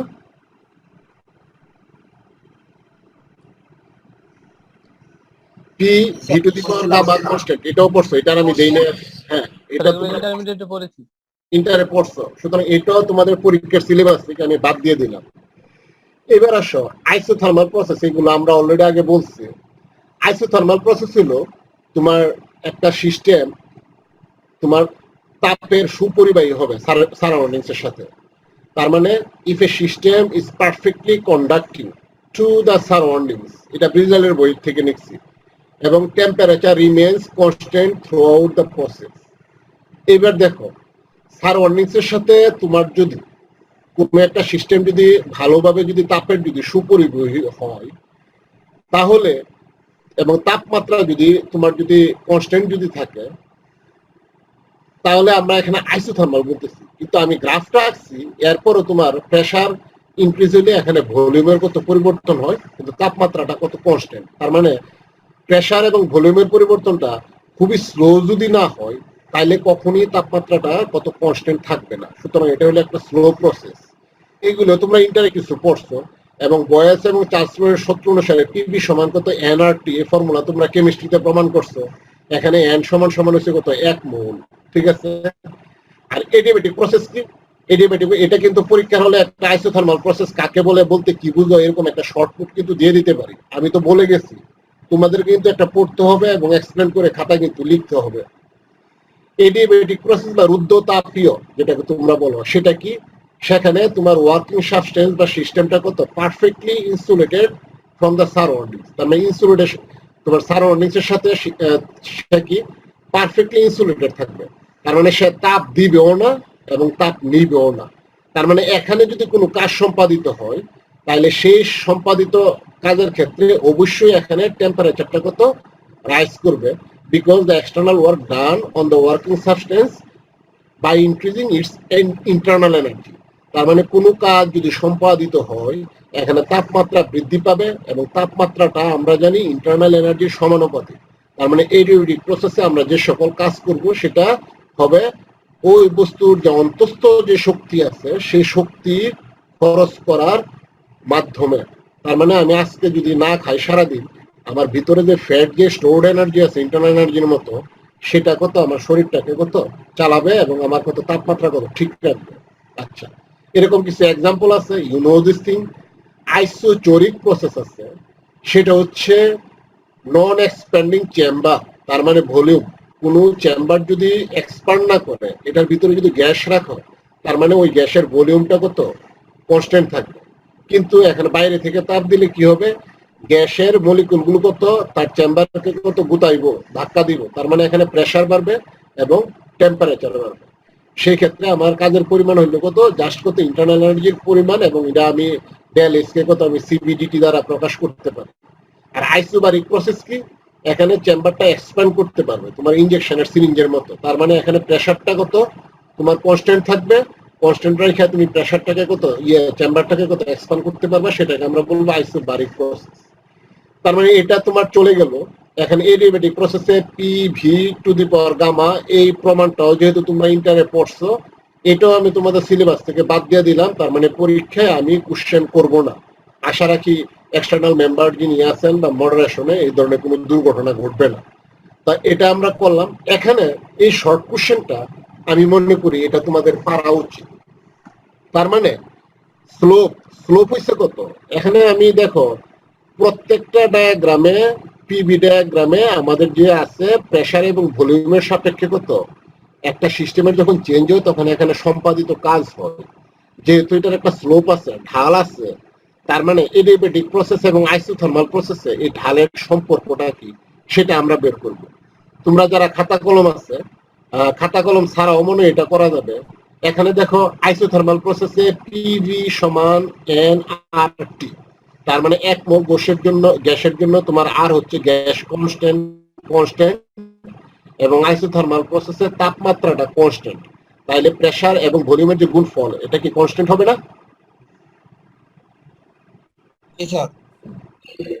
আচ্ছা, কনস্ট্যান্ট যদি হয়, এবার এটাকে তুমি যদি পার্শিয়াল ডিফারেন্সিয়েশন করো, তার মানে যখন প্রেসারটা কনস্ট্যান্ট তখন ভি এর ডিফারেন্সিয়েশনটা হবে কত ভিবি, আবার ভলিউমটা যখন কনস্ট্যান্ট তখন হবে কত ভি ইন্টু কত ডিপি। তার মানে এই লাইনটা কত আমরা লিখতে পারি না, ডিফারেন্সিয়েট করে পি ডিপি প্লাস কত ভিডিপি। আর কনস্ট্যান্টের ডিফারেন্সিয়েশনের রেজাল্ট কত শূন্য। শূন্য হইলে এখানে তুমি ম্যানিপুলেট করে তুমি ইজিলি লিখতে পারো ডিপি বাই ডিবি সমান মাইনাস পি বাই কত বি। এবার এডিয়াবেটিক প্রসেসে দেখো তো এই কাগজ কলম নিয়ে পিবি গামা সমান কনস্ট্যান্ট, কনস্ট্যান্ট লিখে তুমি ডিপি বাই ডিবি সমান minus gamma P by V, এই সমীকরণটা বের করতে পারো কিনা? তোমাদের অনেককেই বলছিলাম কাগজ কলম নিতে, করো তো ডিফারেন্সিয়েশনটা। এই লাইন থেকে এই লাইনে আসো তো, দেখো তো নিজেরা পারো কিনা। মুখে মুখে করে দিতে পারো, অথবা এটা পড়ে বলো যে ইকুয়েশনটা কি ইম্পসিবল না এটা পসিবল, ম্যাথমেটিক্যালি সত্য কিনা বলো। P V to the power gamma সমান কনস্ট্যান্ট, এখান থেকে ডিপি বাই ডিভি সমান minus gamma P by V লিখছি। এই যে 2 নম্বর ইকুয়েশনটা যে আসছি, এটা ম্যাথমেটিক্যালি কারেক্ট কিনা সেটা বলো। জি স্যার, কারেক্ট, এটা পসিবল। Correct correct. তাহলে কারেক্ট হলে আমরা দেখলাম এই যে 1 এবং 2 নম্বর সমীকরণ থেকে ডিপি বাই ডিবি, তার মানে তুমি যে এবার পি এবং ভি চিন্তা না করে তোমাদের আসল আদি জায়গায় চলে যাও, ওয়াই অক্ষ আর হলো কত এক্স অক্ষ। ওয়াই অক্ষ এবং এক্স অক্ষে তুমি যখন একটা সরল রেখা যখন আঁকো তখন কি করো, সরল রেখা আঁকলে ওয়াই সমান কত এম এক্স প্লাস কত সি লেখো, সি লিখে এমটা হয়েছে কত স্লোপ, তাহলে স্লোপ সমান সমান কত Y two minus Y one, তার মানে তোমার ওয়াই অক্ষের পরিবর্তন আর divided by X two minus X one, তার মানে এক্স অক্ষের পরিবর্তন সমান সমান তোমরা কি লেখো D Y by D X. তাইলে এখানে পি এবং বি ডায়াগ্রামে এখানে যেহেতু বক্ররেখা আছে, কোনো একটা রেখার মাঝে যদি একটা স্পর্শক টানো, ওই স্পর্শকের পি অক্ষের পরিবর্তন আর হচ্ছে ভলিউম অক্ষের পরিবর্তন, সেটা হচ্ছে তোমার কত স্লোপকে নির্দেশ করতেছে। এখানে ছবি থেকে দেখতেছো আইসোথার্মালটা এটা হচ্ছে অনেকটা ফ্ল্যাট আর এডিয়াবেটিকটা হচ্ছে স্টিপার বা খাড়া, তার মানে এডিয়াবেটিক যে স্লোপটা আছে সেই স্লোপটা আইসোথার্মাল স্লোপের তুলনায় বড় না ছোট, তার মানে গামার মান আমরা জানি 1.41, তার মানে এটা গামা পরিমাণ কত বড়, ঠিক আছে।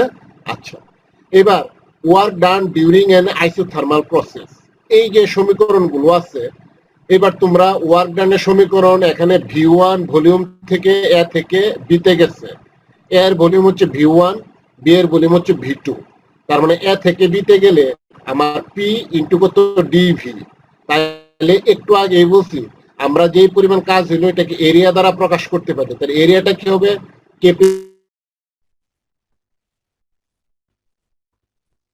থেকে বিতে যাওয়ার কারণে সিস্টেমটা যে পরিমাণ কাজ সম্পাদিত হয়েছে, এখানে তাপমাত্রা হয়েছে কত কনস্ট্যান্ট। আচ্ছা, তার মানে এখন পিবি এর মানটা আমরা জানি কত আরটি, তাহলে প্রেসারের মানটা কত আমি ভলিউমের মাধ্যমে কত রিলেশনটা আমি পাইলাম আরটি ডিভাইডেড বাই কত ভি, তাইলে এই আরটিটা যেহেতু কনস্ট্যান্ট, তাহলে ভলিউমটাকে যদি আমি যদি ইন্টিগ্রেশন করি আমি লিখতে পারি কত natural log V one V two divided by কত ভি ওয়ান, তার মানে ভি ওয়ান সমান পি টু, ভি টু যেহেতু হয় তার মানে আমি তোমার V two divided by V one এর সম্পর্কটা আমি প্রেসারের মাধ্যমে কত যদি প্রকাশ করি তাহলে এই 4 নম্বর সমীকরণটা আমি পেয়ে যাই। এই কাজগুলো তোমরা ইন্টারে করছো কিনা জানি না, এই ম্যাথমেটিক্স কি বুঝতে তোমাদের সমস্যা হচ্ছে দেখো তো। স্যার ইন্টারেস্ট ছিল এই কোয়েশ্চেনগুলো। স্যার এগুলো এই যে 1 নম্বর ইকুয়েশন পড়ছো, এরপরে এই পৃষ্ঠা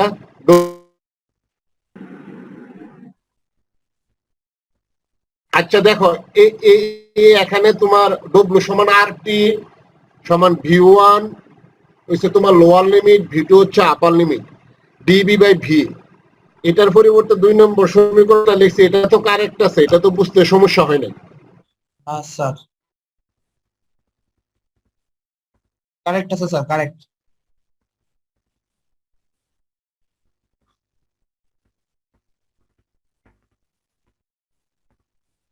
Recording stopped. Recording in progress.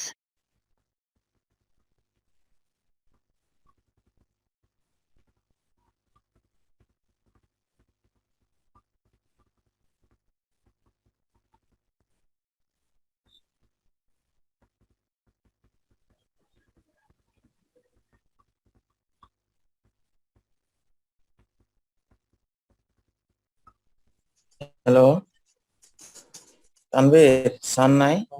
না স্যার মনে হয় ডিসকানেক্টেড হয়ে গেছে। আরে না স্যার আছে তো, ও, স্যার ডিসকানেক্ট হয় না। না না, ও আচ্ছা আচ্ছা। ইন্টারনেট ওয়াজ ইন্টারাপ্টেড। 12টায় ক্লাস আছে। আচ্ছা, আজকে কি ওমর ইমাম স্যার ক্লাস নেবেন না? না না আজকে না তো, ওমর ইমাম স্যার কালকে সোমবার। তাহলে আজকে আর ক্লাস নেই, এটাই শেষ। হ্যাঁ তাই তো, আর ক্লাস নেই।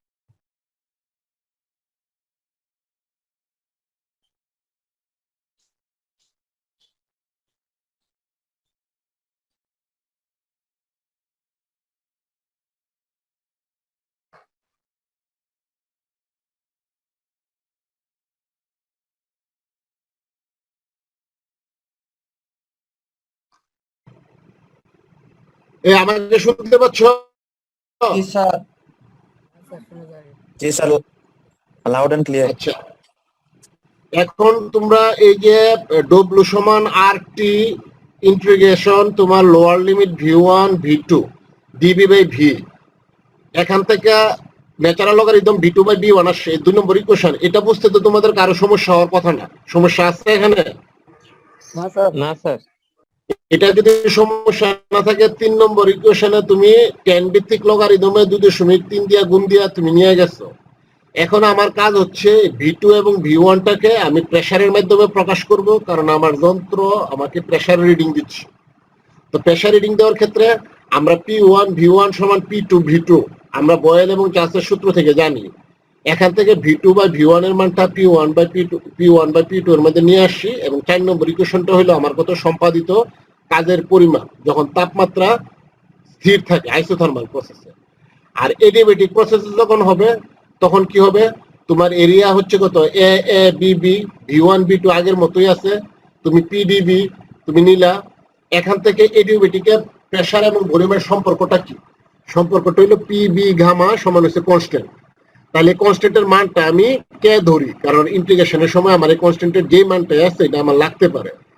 তাহলে dv বাই কত v2 দি পাওয়ার গামা। তার মানে তোমরা এখানকার যে ইন্টিগ্রেশনটা আছে 1 নম্বর সমীকরণটা যা আছে integration over 1 over x square, তোমরা কত এই 1 ওভার কত x স্কয়ার এর তোমরা কত ফর্মুলা জানো না? 1 over x two the power n, এটার ফর্মুলা তোমরা জানো না? তো জানলে সেই ফর্মুলা যদি বসাই দাও তাহলে যে 1 নম্বর সমীকরণটা যেটা আসলো এটা আসে না? জি স্যার। তাহলে এবার তোমার কথা হয়েছে কত, এই আবার আগের মতো তোমার আমি প্রেসারে এটাকে রূপান্তরিত করব। প্রেসারে রূপান্তরিত করার পরে p1 v1 gamma p2 v2 gamma সমান হচ্ছে কনস্ট্যান্ট।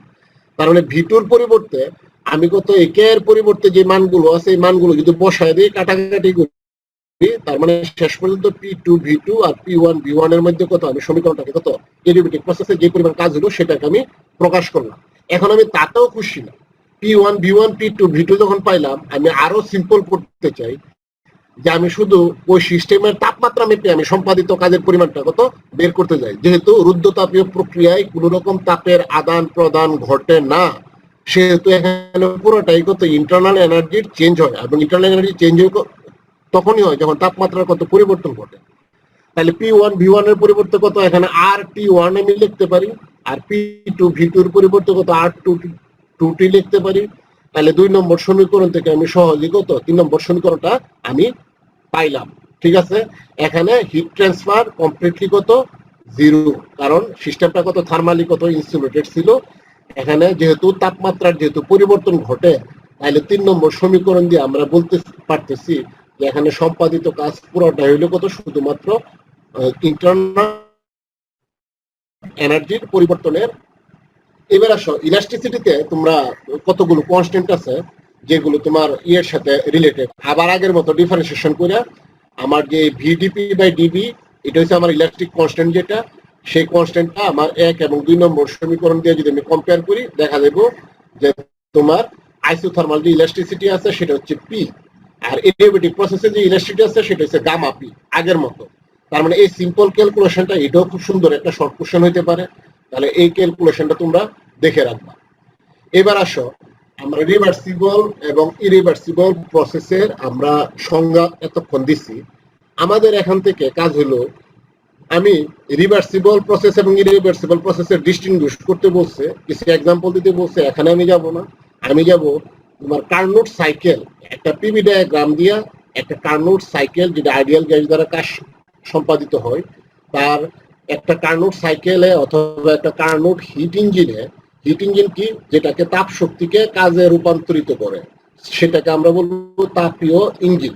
এখানে সম্পাদিত কাজের পরিমাণ প্রত্যেকটা সাইকেল অফ অপারেশনে এবং টোটাল যে কাজ এবং একটা এফিসিয়েন্সি সেটা আমরা ক্যালকুলেশন করব। ক্যালকুলেশন করে কি আমরা এটার ক্যারেক্টারিস্টিক্স বা বৈশিষ্ট্য কার্নোট ইঞ্জিনের বৈশিষ্ট্যগত আমরা বর্ণনা করব। তাহলে রিভার্সিবল প্রসেস কাকে বলে এখানে উত্তর দেওয়া আছে, এগুলো আগেও বলছি, তো এটা নিয়ে আমি কথা বলতেছি না। তাহলে what is Carnot reversible engine? A heat engine is a practical arrangement of converting heat energy into mechanical work. In actual practice, the efficiency of a heat engine is very small and range between 5 to 25%. This shows that at the most 25% of the total heat energy supplied is converted into mechanical work. Carnot designed an ideal heat engine which of course cannot be realized in actual practice but has a maximum efficiency. এই লাইনগুলো পড়ার আমার একটা উদ্দেশ্য আছে। এই দেখো text বই নলেজ আমরা সেই 1800 সাল থেকে আমরা হিট নিয়ে আমরা কাজ করতেছি এবং কার্নোট যে হিট ইঞ্জিনটা যে প্রস্তাব দিচ্ছেন এটা একটা আইডিয়াল হিট ইঞ্জিন এবং একটু আগে বলছি পৃথিবীতে অ্যাবসলিউট আদর্শ 100% পিওর বলে কোনো জিনিস নাই, 99.99 হতে পারে। আমরা যে সকল তাপকে যান্ত্রিক শক্তিতে রূপান্তরিত করি, যত ইঞ্জিন আমরা এই পর্যন্ত আবিষ্কার করছি এটার এফিসিয়েন্সি বা কর্মদক্ষতা হলো 5 থেকে 25% মতো। আমরা সোলার এনার্জি যেটা আছে সূর্য থেকে যে আলোক শক্তি পাই, সেই আলোক শক্তিকে আমরা যখন বিদ্যুৎ শক্তিকে যখন কনভার্ট করি, আমরা কমার্শিয়ালি যেগুলো ইউজ করতেছি এগুলো তোমার হচ্ছে অ্যারাউন্ড 10 to 12%, 16% মাঝে মাঝে হয় কিন্তু খুব ভালো কাজ করে না, খুব দাম হয়। আর ল্যাবে মনে করো 20% এর মতো হয়। তার মানে একটা জিনিস দেখো, প্রকৃতিতে আমরা বিজ্ঞানে যতই উন্নত হই না কেন আমাদের এফিসিয়েন্সি লেভেল কিন্তু খুবই কম। তার মানে এই জায়গাটায় আমাদের এখনো যথেষ্ট কাজ করার সুযোগ আছে। মাত্র 25% ম্যাক্সিমাম এফিসিয়েন্সিকে আমি যদি 100% যদি নিতে পারি তখন আমি একটা রিভার্সিবল ইঞ্জিন আমি বের করতে পারবো। তার মানে দিনে আমি একবার খাবো, খাওয়ার পর আমি মল ত্যাগ করবো, সেটা আবার এনার্জি হিসাবে আমার খাদ্য হিসাবে চলে আসবে। পৃথিবীতে আমাদের খাদ্য উৎপাদনের ঝামেলা নাই। দুঃখিত আমি বাজেভাবে উদাহরণটা দিচ্ছি কারণ তোমরা যাতে জিনিসটা যাতে মনে রাখো। তার মানে এরকম রিভার্সিবল বা একটা সাইক্লিক প্রসেস যদি আবিষ্কার যদি আমরা যদি করতে পারি তাহলে আমাদের বিশাল উপকার হবে। গত কয়েকদিন আগে পত্রিকায় দেখলাম আমরা যে এই যে আমরা যে বুড়া হয়ে যাই, আমরা যে বুড়া হয়ে যেতেছি, বুড়া হয়ে যাওয়ার মানে কি? আমরা মনে করো খাদ্য গ্রহণ, এরপরে তাপ চাপ এরকম বিভিন্ন অসুখ বিসুখের কারণে আমাদের শরীরে যে সেলগুলো আছে, কোষগুলো যেগুলো আছে, এদের ক্যাপাসিটি বা ফাংশন এগুলো কত কমে যায় এবং নতুন কোষ আমাদের উৎপাদন করা সম্ভব হয় না। এখন নতুন করে তোমার মেডিকেল সায়েন্টিস্টরা চিন্তা করতেছে আমাদের আয়ু 100 বছর না, আমাদের আয়ুকে 120, 150 পর্যন্ত টেনে নেওয়া সম্ভব হবে। কারণ কিছু কিছু মেডিসিন ওনারা ডেভেলপ করছেন যেগুলোর কারণে তোমার মরে যাওয়া যে কোষগুলো এগুলোকে রিকভার করা অথবা এগুলোকে তোমার কত নতুন কিছু কোষ আমাদের তৈরি করা সম্ভব হবে। সেই ক্ষেত্রে আমাদের তোমার কত চোখের পাওয়ার থেকে শুরু করে মস্তিষ্কের যে নিউরন আছে এবং আমাদের জনন কোষ আছে, এগুলো যদি আমরা রিপ্রোডিউস করতে পারি তাহলে আলটিমেটলি আমরা একটা অমরত্বের পথে যাব। কিন্তু অমরত্ব মানে এটা আলটিমেটলি আমরা সেই পর্যায়ে যাইতে পারবো না, কারণ এখন পর্যন্ত এসে ওনারা স্বীকার করতেছে ম্যাক্সিমাম 150, এখন যেরকম আমরা এবারে 100 ধরে রাখি। এই কথাগুলো বলার উদ্দেশ্য হইলো এই যে প্রথমে যেটা শুরু করলাম, আমাদের প্রচুর অলস সময় আছে এবং অলস সময় আমি সবসময় তোমাদেরকে একটা কথা বলি, আমি কিন্তু ফিজিক্সও ভালো না, আমি ম্যাথও ভালো না, আমি ইংরেজিও ভালো না, আমি বাংলাও দেখো আমি কথাতে বলি খুব সুন্দর না, এরপরও কিন্তু আমি পুরা নর্থ আমেরিকায় আমি চষে বেড়ায় আসি বিকজ অফ কনফিডেন্স। আমি বিশ্বাস করি তোমরা যেহেতু ইংরেজি পারো, ইংরেজি পড়তে পারো, যেটা দেওয়া সমস্ত জ্ঞান বিজ্ঞান লেখা আছে, তোমরা যেহেতু সিম্পল অ্যালজেব্রা, ট্রিগোনোমেট্রি, জিওমেট্রি এগুলো যেহেতু পারো, তোমরা যেহেতু ফিজিক্স বুঝো, তোমরা যেহেতু ম্যাথ বুঝো, তো you can make anything in the world যদি স্টাডি করো এবং সিমুলেশনের সাহায্যে করতে পারো। তো তোমরা একটা রিভার্সিবল ইঞ্জিন, তোমরা সিভিল ইঞ্জিনিয়ার হয়েছে দেখে কি হয়েছে, তোমরা কি একটা রিভার্সিবল ইঞ্জিন তৈরি করতে পারো না? এই যে আমি ন্যানো মেকানিক্যাল সেন্সরে নিয়ে কাজ করছি, যে ডাফিং থিওরি, তুমি ডাফিং অসিলেটর ওয়াইকিপিডিয়া সার্চ দিলে আসবা। 1911 সালে জার্মান যে একজন তোমার সিভিল ইঞ্জিনিয়ার ছিলেন, উনি ডাফিং অসিলেটর এবং থিওরি ডেভেলপ করছেন, যেটা দিয়ে আমরা ইলেকট্রিক্যাল ইঞ্জিনিয়ারিং, মেকানিক্যাল ইঞ্জিনিয়ারিং, ফিজিক্সের লোকজন, ম্যাথের লোকজন যেটার উপর আমরা কাজ করছি। তার মানে দেখো সায়েন্স এবং নলেজ এটা কিন্তু ভাস্ট।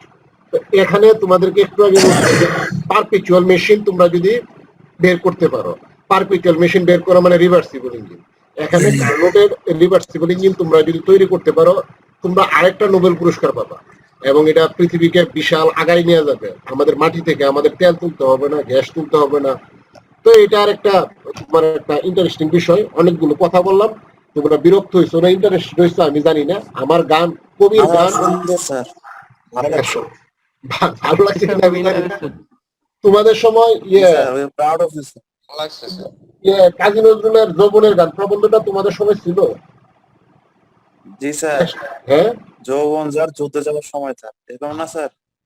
হ্যাঁ, ওইখানে একটা কথা ছিল যে বহু যুবককে দেখিয়াছি যাদের যৌবনের ঊর্ধ্বের নিচে বার্ধক্যের কঙ্কাল মূর্তি। তার মানে বয়স বেশি হইলেই মানুষ কত তোমার বুড়া হয়ে যায় না। অনেক বুড়া মানুষ, অনেক তরুণও আছে, অনেক যুবকও আছে যৌবন থাকে। যারা জি স্যার, হ্যাঁ মনের দিক বুড়ার মতো চিন্তা ভাবনা করে। ওইখানে না কোন জায়গায় আমাদের ইন্টারনেটে পড়ার সময় আরেকটা লাইন ছিল যে কবির কাজ কি? কবির কাজ হচ্ছে কবিতা লেখা। পাখির কাজ কি? পাখির কাজ হচ্ছে তোমার হচ্ছে এই গান গাওয়া, আওয়াজ করা। এখন কবির কবিতা তোমার পাঠকরা গ্রহণ করলো কি গ্রহণ করলো না সেটা হচ্ছে পাঠকের কোয়ালিটির উপরে ডিপেন্ড করে। পাখির গান কেউ শুনলো কি শুনলো না সেটা শ্রোতার উপরে ডিপেন্ড করে। তো এই সেন্সে আমি বলতেছি আমার ক্ষুদ্র জ্ঞানে আমার স্টুডেন্টদেরকে ইন্সপায়ার করার জন্য আমি যতটুকু বলা আমার কোয়ালিটিতে মনে হইলো আমি বলে দিলাম। তোমরা বিরক্ত হও আর ইন্টারেস্টেড ফিল করো। কেউ যদি ইন্টারেস্টেড ফিল করো, এটাই হচ্ছে অ্যাচিভমেন্ট। এবং পৃথিবীতে 100% অ্যাচিভমেন্ট আমরা এতক্ষণ ধরে থার্মোডাইনামিক্সে পড়তেছি, 100% অ্যাচিভমেন্ট বলে কোনো কিছুই নাই। একজন বা দুইজন যদি তোমরা যদি আগায় আসো, তোমরা যদি ব্যতিক্রম হইতে পারো পৃথিবীতে, এটাই আমরা চাই। তোমরা পত্রিকায় একটা জিনিস আমার কাছে খুবই ভালো লাগলো। উনি একজন ইঞ্জিনিয়ার, সম্ভবত ইলেকট্রিক্যাল না মেকানিক্যাল ইঞ্জিনিয়ার, পশ্চিমবঙ্গের এক ভদ্রলোক। এই ভদ্রলোক ওনার বয়স হয়েছে তোমার 80+। এখন উনি করোনা আক্রান্ত হয়েছে, ওনার শ্বাসকষ্ট হয়েছে। এখন ভেন্টিলেটর এবং অক্সিজেনের তো তোমার একটা সমস্যা আছে। এখন হাই ফ্লো একটা ভেন্টিলেটর উনি নিজে পোর্টেবল পকেটে উনি বানাই ফেলছে।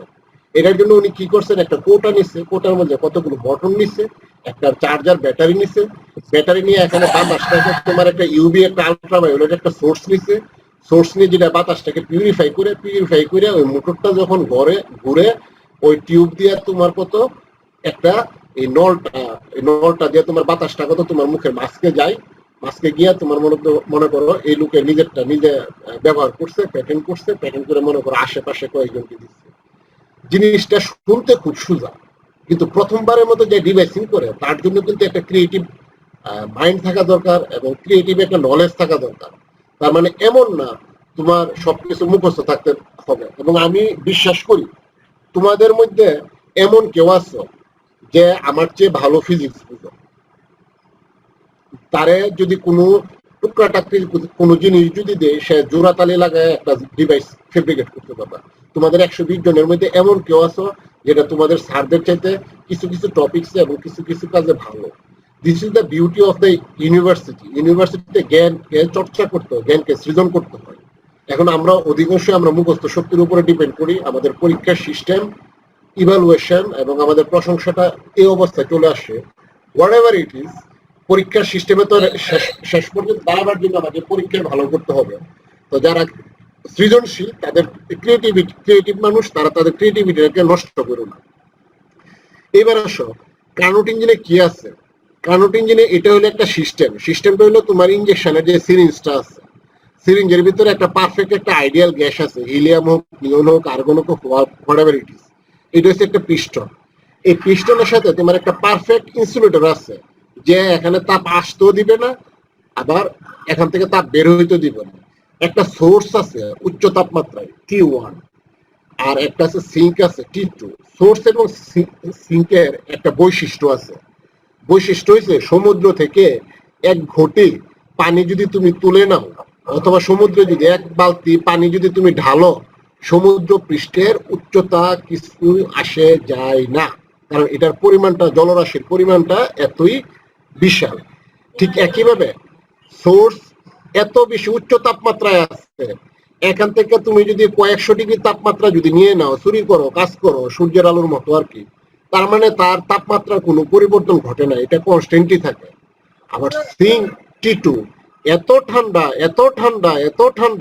এখানে তুমি যতই তাপ ঢালো না কেন তারও কোনো পরিবর্তন ঘটে না। তো আমরা এই তোমাদের মাইক্রোফোন মনে হয় একটু অন আছে, তুমি বন্ধ করো মাইক্রোফোনটা, নয়েজ আসতেছে। আচ্ছা। আচ্ছা, যথারীতি একটা কার্নোট সাইকেলকে আমি 4টা সাইকেল আমি বিভক্ত করছি। প্রথম পেয়েছে একটা আইসোথার্মাল এ থেকে বি। তোমরা মনে ইন্টারে মনে পড়ছো কার্নোট সাইকেল, পড়ছো না? জি স্যার।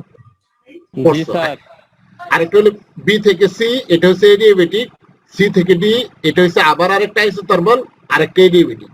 এখানে প্রথমটা দেখো, তুমি অ্যাক্সিস থেকে বাম থেকে ডানে গেলে ভলিউম বাড়ে, তার মানে এখানে আইসোথার্মালি এক্সপেনশন। আমরা একটু আগে আমরা যেটা করছি, এই এ বি, এই যে এরিয়াটা আছে capital A small B capital B, এটা হলো সম্পাদিত কাজের পরিমাণ। আবার বি থেকে সি তে যখন আসছো, এখানেও কত ভলিউমটা কত বৃদ্ধি পাইছে, এডিয়াবেটিক। এখানে সম্পাদিত কাজের পরিমাণ কি? Capital B small C capital C. আবার সি থেকে ডি তে যখন গেছো, তখন এখানে ভলিউম কত সংকুচিত হয়েছে। এখানে সম্পাদিত কাজের পরিমাণ কি? ক্যাপিটাল ডি স্মল ডি, এরপরে capital C capital C. D থেকে এতে যখন গেছো, তখন তোমার এডিয়াবেটিক সংকুচন হয়েছে। এখানে কাজের পরিমাণ কি? Capital A small A capital D capital D.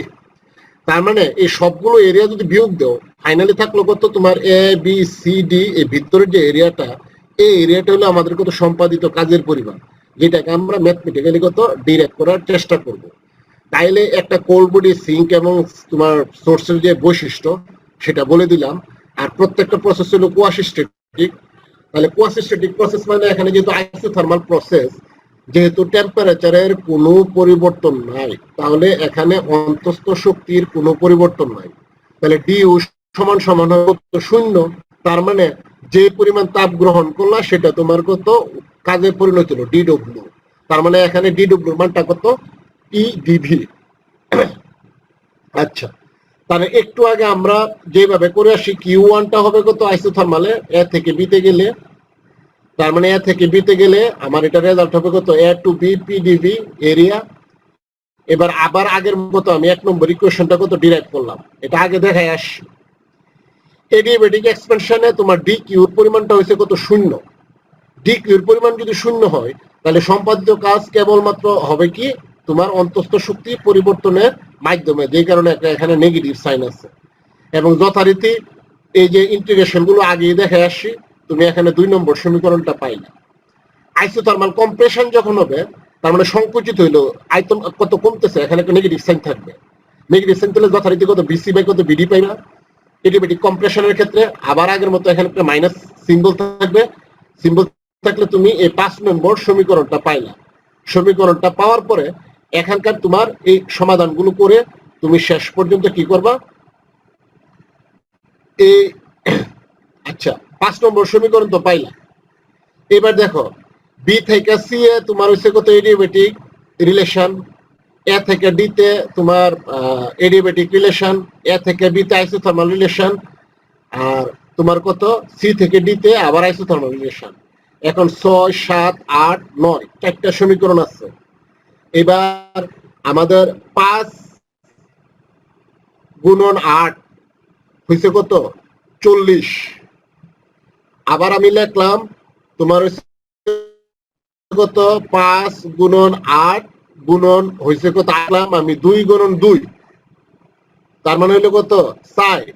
এবার আমি দুইটা সমীকরণের সবগুলোর বাম পক্ষকে আমি গুণ দিয়ে দিলাম। 5 গুণন 8 গুণন 2 গুণন 2, তার মানে এখানে হইলো কত? 160। এবার ডাইন পাশে 40 ইন্টু 4 160। তার মানে একটা সিম্পল ম্যাথমেটিক্যাল টেকনিক্স, আমি যদি এই 6 থেকে 9 নম্বর সমীকরণের বাম পক্ষকে গুণ করি এবং ডাইন পক্ষকে গুণ করি, তারা অবশ্যই কত? পরস্পর সমান হবে। এবং সমান হইলে এখানে P A P B P C এইগুলো কাটা যাবে, কাটা গিয়ে থাকবে কত? শুধুমাত্র ভলিউম গুলো থাকবে। এই ভলিউম গুলোকে তুমি যদি করো, তাহলে ভিভি এবং ভিএ, ভিসি এবং ভিডি এই দুইটার অনুপাত পাইলা কত? তোমার 10 নম্বর সমীকরণটা। এবার 10 নম্বর সমীকরণটা যদি 5 নম্বর সমীকরণে যদি বসাই দাও, তাহলে কিউ ওয়ান এবং কিউ টু এই দুইটা ক্ষেত্রে কি পরিমাণ তাপের পরিবর্তন হইলো সেটা তোমার কত? বের হয়ে গেল। বের হয়ে গেলে আমি কি পাচ্ছি? এবার আসো কর্মদক্ষতার সংজ্ঞা। কর্মদক্ষতার সংজ্ঞায় এটা হলো আমার কত? মোট সম্পাদিত কাজের পরিমাণ। হ্যাঁ বলো। স্যার 5 10 15 কি গুণ করলেন কিছু বুঝি নাই, আবার একটু বলেন।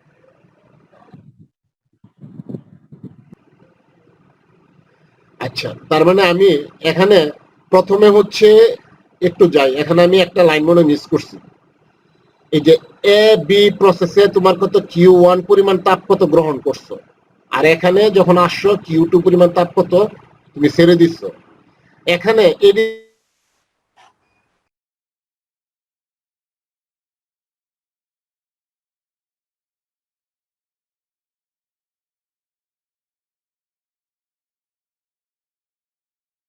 এবি আইসোথার্মাল Q1 পরিমাণ তাপ গ্রহণ করার কারণে যে পরিমাণ কাজ হলো।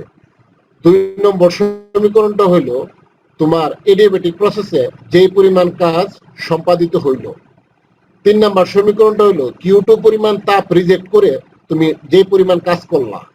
4 নম্বর সমীকরণটা হইলো তোমার যে পরিমাণ কাজ তোমার এডিয়াবেটিক প্রসেসে সম্পাদিত হইল। এবার দেখো W4 আর W2 এরা দেখো পরস্পর সমান এবং তোমার হচ্ছে কত পরস্পর সমান যদি হয়, তার মানে তোমার যে মোট যে কাজটা W1 হচ্ছে কত আইসোথার্মাল প্রসেস, আবার আয়তন বৃদ্ধি পাইছে, তার মানে হচ্ছে পজিটিভ কাজ। W3 নেগেটিভ কাজ, W4 নেগেটিভ কাজ। তাহলে W4 এবং W2 কাটাকাটি যাবে, কাটাকাটি গিয়ে তোমার টোটাল কাজ থাকবে কত W1 মাইনাস কত W3। W1টা হচ্ছে কত, W1টা হচ্ছে তোমার এই যে Q1 আর W3 হচ্ছে তোমার কত Q2। তার মানে এই W1 মাইনাস কত W, আমি পাচ্ছি Q1 মাইনাস কত Q2। এবার তুমি 1 নম্বর এবং 3 নম্বর সমীকরণকে যদি বিয়োগ দাও, এখন 5 নম্বর সমীকরণটাকে আমাদেরকে স্যার আপনার কথা কেটে যাচ্ছে। কথা একটু কেটে যাবে, একটু খেয়াল করো, এটা ইন্টারনেট প্রবলেমের কারণে। তো এই যে নেটওয়ার্ক মোট সম্পাদিত কাজের পরিমাণ W1 মাইনাস W3 এ পর্যন্ত তো তোমাদের ক্লিয়ার হয়েছে না? জি স্যার। Yes or no? জি স্যার, এ পর্যন্ত ক্লিয়ার হয়েছে। আচ্ছা, তাহলে W1 মাইনাস W3 হচ্ছে Q1 মাইনাস Q2। এবার 1 নম্বর এবং 3 নম্বর সমীকরণটাকে আমি যদি রিঅ্যারেঞ্জ করি, আরটাকে যদি কমন নেই, তার মানে আমি কোথায় পাচ্ছি 5 নম্বর সমীকরণটাকে পাচ্ছি। 5 নম্বর সমীকরণে আইসোথার্মাল টেম্পারেচার প্রসারণের সময় T1, সংকোচনের সময় T2 আছে, আর আছে তোমার হচ্ছে কত ভলিউম যেটা আছে VB এবং VA, VC এবং VD এর রেশিওটা আছে। এখন আমার টার্গেট হচ্ছে ভলিউমের যে রেশিওগুলো আছে এইগুলোর মাঝে একটা সম্পর্ক ডেভেলপ করা। এইগুলোর জন্য সম্পর্ক ডেভেলপ করে প্রেসার এবং ভলিউমের মাঝে আমরা সম্পর্ক জানি। এডিয়াবেটিক প্রসেসে PV গামা সমান হচ্ছে কত কনস্ট্যান্ট, তার মানে P1 V1 গামা সমান P2 V2 গামা। এখান থেকে আমি লিখতে পারি PB VB গামা সমান PC VC গামা। একইভাবে A এবং D এর জন্য কত সেম এডিয়াবেটিকের জন্য আমি লিখতে পারি PD VD গামা সমান PA BA গামা। লিখতে পারি তো 6 নম্বর এবং 7 নম্বর সমীকরণ? জি স্যার। পারি? জি স্যার, ঠিক আছে। একইভাবে A এবং B এর জন্য আইসোথার্মাল প্রসেসে আমরা জানি P1 V1 P2 V2। এখন আমার টার্গেট হচ্ছে VB VA এবং VC এই সমীকরণগুলো, এই অনুপাতগুলোর সাথে আমি সম্পর্কটা আমি ডেভেলপ করব। এই সম্পর্ক ডেভেলপ করার জন্য আমাকে তাহলে কি করতে হবে? এই সম্পর্ক ডেভেলপ করার জন্য 6, 7, 8, 9 এই 4টা সমীকরণের বাম পাশটাকে আমি গুণ দিব। গুণ দিলে এই 4টা সমীকরণের ডান পাশকে আমি গুণ দিব। তাহলে বাম পাশে PA VA BA কিনা PA তোমার PB PC এগুলো উভয় পক্ষে কমন থাকবে। কমন থাকলে এগুলো কাটাকাটি গিয়া যখন ক্যালকুলেশন করবা তখন তুমি বাম পাশে কতগুলো ভলিউম পাবা, ডান পাশে কতগুলো ভলিউম পাবা।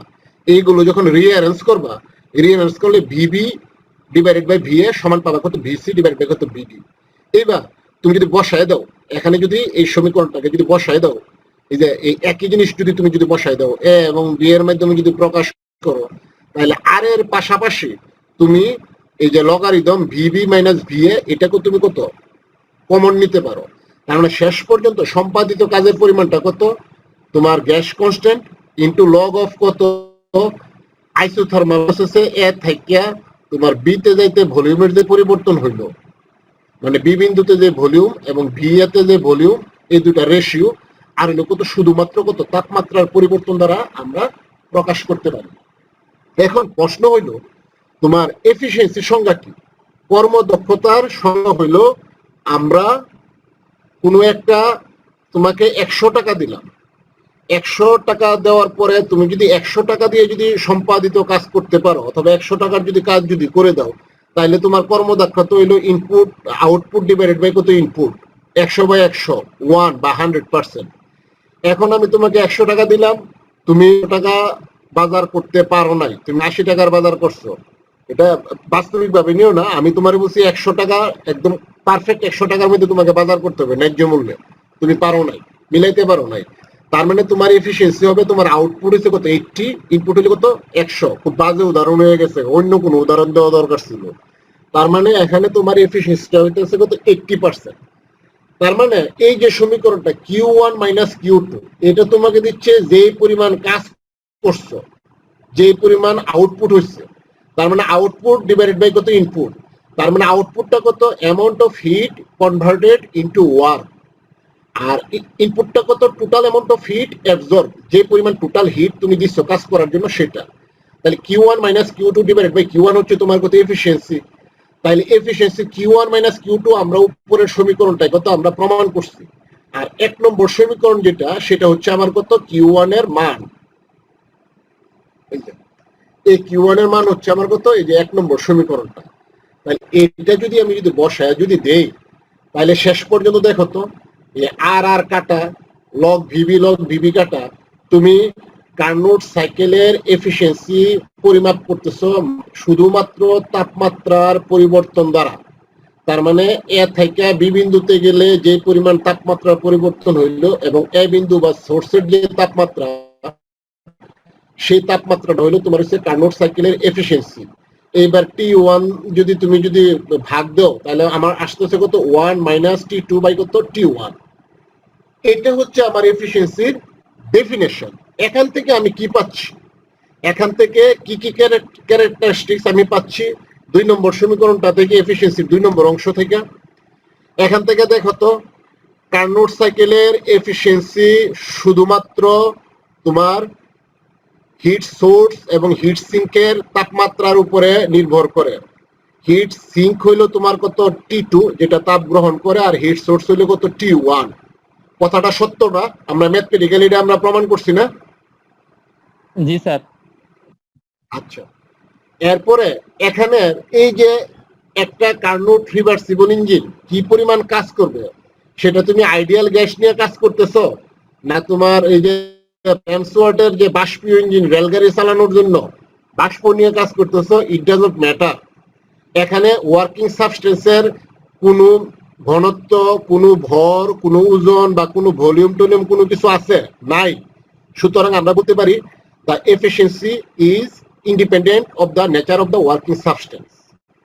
আর এখানে T2 এবং T1 দুইটা যদি পরস্পর যদি সমান হয়, তখন এফিসিয়েন্সি হয়ে যাবে কত 100%। আর দুইটা টেম্পারেচার ডিফারেন্স যদি সমান থাকে, আরেকটা ইঞ্জিন যদি যোগ দাও T2 এবং T1 তাপমাত্রার মধ্যে আরেকটা কার্নোট ইঞ্জিন যদি যোগ দাও এবং একইভাবে যদি ক্যালকুলেশন করো, ওইটার এফিসিয়েন্সির সমীকরণটা কত একইভাবে আসবে। তার মানে কি, the reversible engine working between the same two temperature have the same efficiency, R efficiency to be equal to the unity একটু আগে যেটা বললাম T2 the sink temperature must be at 0 degree। T2 এর মান যদি 0 হয়, তাহলে T2 divided by T1 হয়ে যাচ্ছে 0। তার মানে সেই ক্ষেত্রে আমার কত কার্নোট সাইকেলের এফিসিয়েন্সি হবে কত 100%। কিন্তু কোন সিঙ্ক বা বাস্তবে অস্তিত্ব আছে এমন কোন জিনিসের তাপমাত্রা 0 ডিগ্রি না।